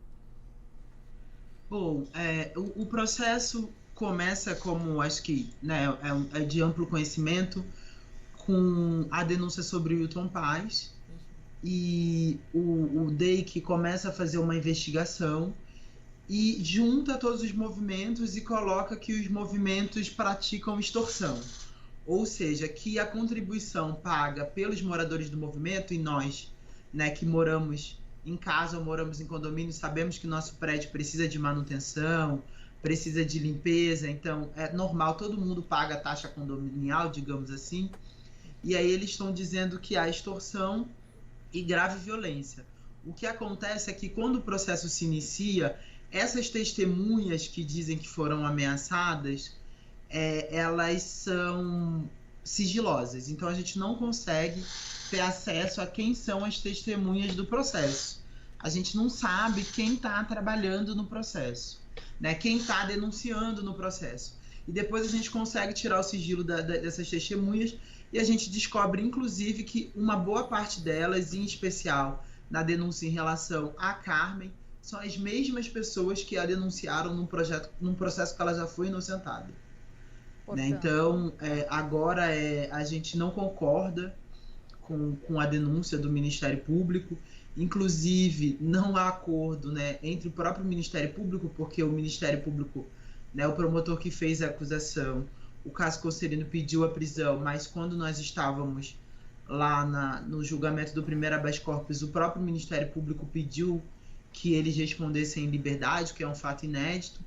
E aí eu acho que esse processo ele vem de uma fake news e de um desejo muito grande, muito grande da promotoria de mostrar serviço, sem conhecer de verdade o movimento por moradia e sem conhecer a luta desses movimentos e a importância desses movimentos para acesso à educação, para acesso a emprego, enfim, para a aquisição de outros direitos, de direitos fundamentais que deveriam ser garantidos na nossa Constituição para um grupo de pessoas. Então, a gente está falando de um movimento com crianças matriculadas na escola, com apoio à geração de emprego e renda, com oficinas, enfim, com formação cidadã mesmo, e eles, né, sem conhecer o campo, e infelizmente são pessoas ignorantes sobre o movimento social, mas com caneta, né, e com poder para fazer com que a sua ignorância tenha consequências jurídicas. Exato, criminalizando, portanto, a luta, né, dos movimentos, né? Exatamente. Quer dizer, pessoas que são lutadoras passaram a ser, entre aspas, criminosas na visão deles. E Ministério Público, né? E é isso, eu acho que só para, eu sei que tem vocês todos para falar, eu só queria também colocar aqui, nós estamos, a denúncia foi bastante complicada, né, pelo Ministério Público, mas a gente também teve, eu acho que o próprio recebimento da denúncia pela juíza foi um recebimento extremamente complicado. Ela porta o movimento, né, como com uma ganância desvairada e com egoísmo excessivo, que estava tentando criar um poder paralelo com o objetivo de extorquir a população. E eu estou usando palavras que você consegue ler no recebimento da denúncia da juíza. E aí, agora eu estava mais cedo já ouvindo a entrevista, e todas as falas, né, de Carmen, de Sidney, de Lili foram, né, Preta, foram todas sobre a coletividade, sobre o acesso à educação, sobre a luta das mulheres contra a violência doméstica. Então, completamente diferente do que está ali colocado da denúncia, como se essa família fosse composta por pessoas egoístas que estavam preocupadas apenas com si mesmo, e que uma simples análise dos fatos demonstra que não é verdadeiro. A gente está falando de um movimento que está garantindo direitos para uma coletividade de pessoas, e eu acho que a gente tem que lutar por isso também. É um reconhecimento da luta deles, mas também um reconhecimento da importância dos movimentos sociais para o direito e para que a gente mantenha um Estado democrático de direito no Brasil, já que a gente não tem conseguido isso apenas com nossos governantes, e o direito se faz na luta. E a gente precisa garantir, né, que a gente consiga fazer essa luta.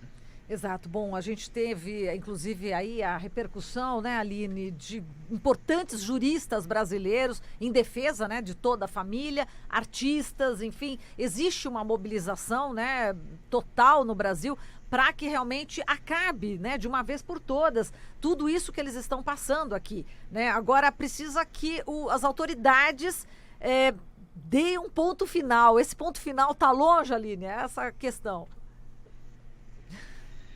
Olha, a gente estima, e aí também falando sobre esse grupo de pessoas é importante, muito obrigada por isso, que aí a gente também coloca que o grupo de defesa é um grupo enorme, não sou só eu, tá? Nós temos o Augusto Arruda Botelho, o Fabrício Reis, o Beto Vasconcelos, a Amanda Caires, todo mundo trabalhando nesse processo, então eu sou mais uma das advogadas.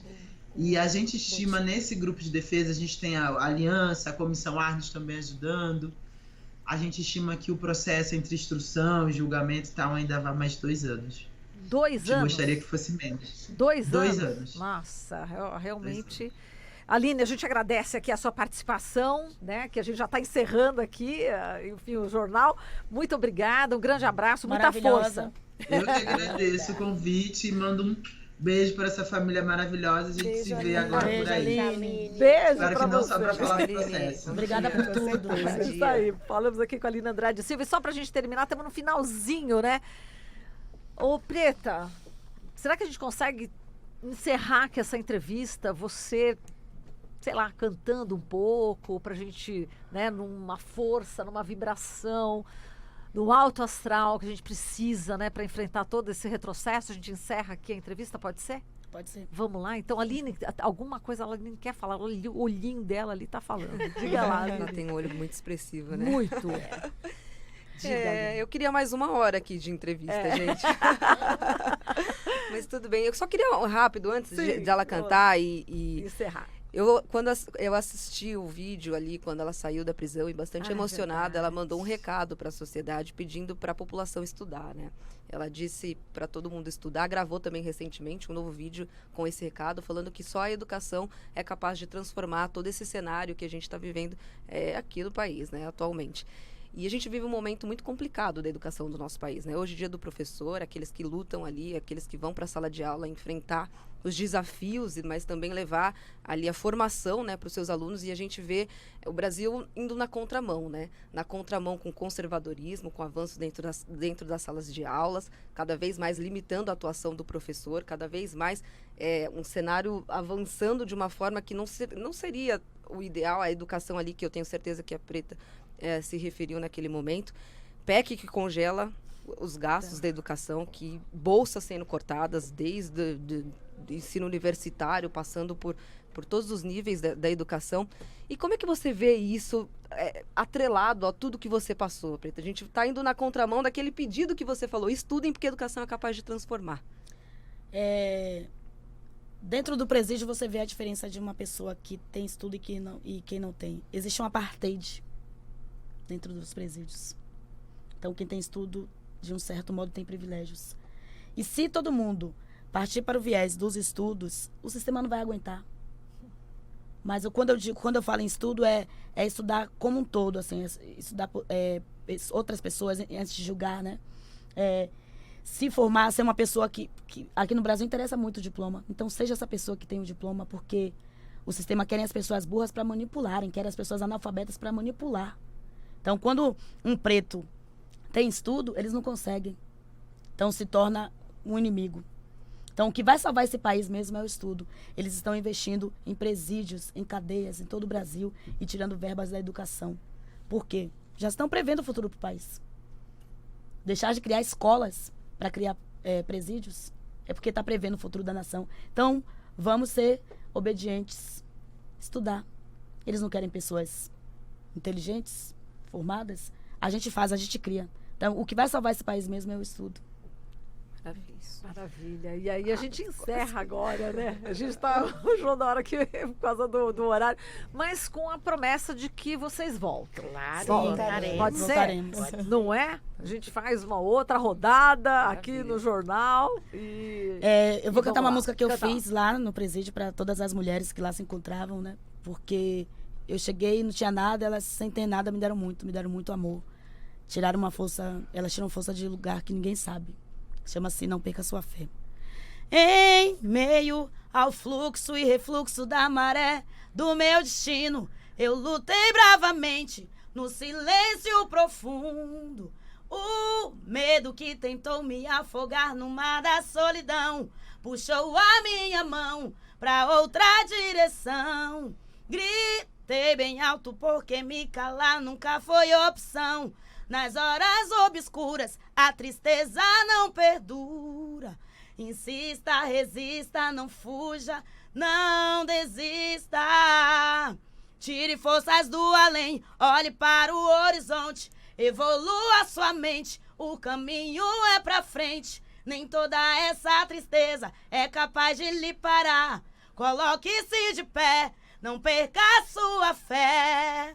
Uhul! E a gente termina assim o Jornal Brasil Atual de hoje, com a participação da família Ferreira. Tá aí a Carmen Silva, a Sidney Ferreira, a Liliane Ferreira e a Janice Ferreira, a Preta. Você sintoniza Rádio Brasil Atual. 102,7 Noroeste Paulista, 93,3 Litoral Paulista, 98,9 São Paulo. E termina agora a edição especial de Natal. A gente agradece aqui aos nossos companheiros Michel Lopes, Eduardo Quirino, Ana Rosa Carrara e a Naama Nunes, que a partir de amanhã já entra em férias, né, Naama? Chegou o meu momento, Marilu.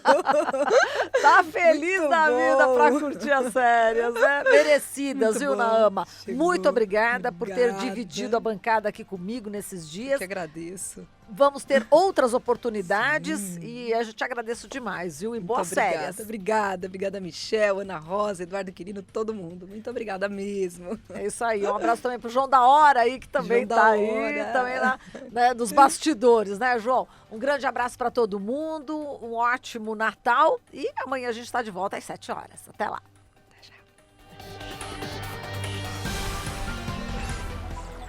Você acabou de ouvir Jornal Brasil Atual. Movimentos sociais, política, direitos humanos, economia, mundo do trabalho, cultura e prestação de serviço.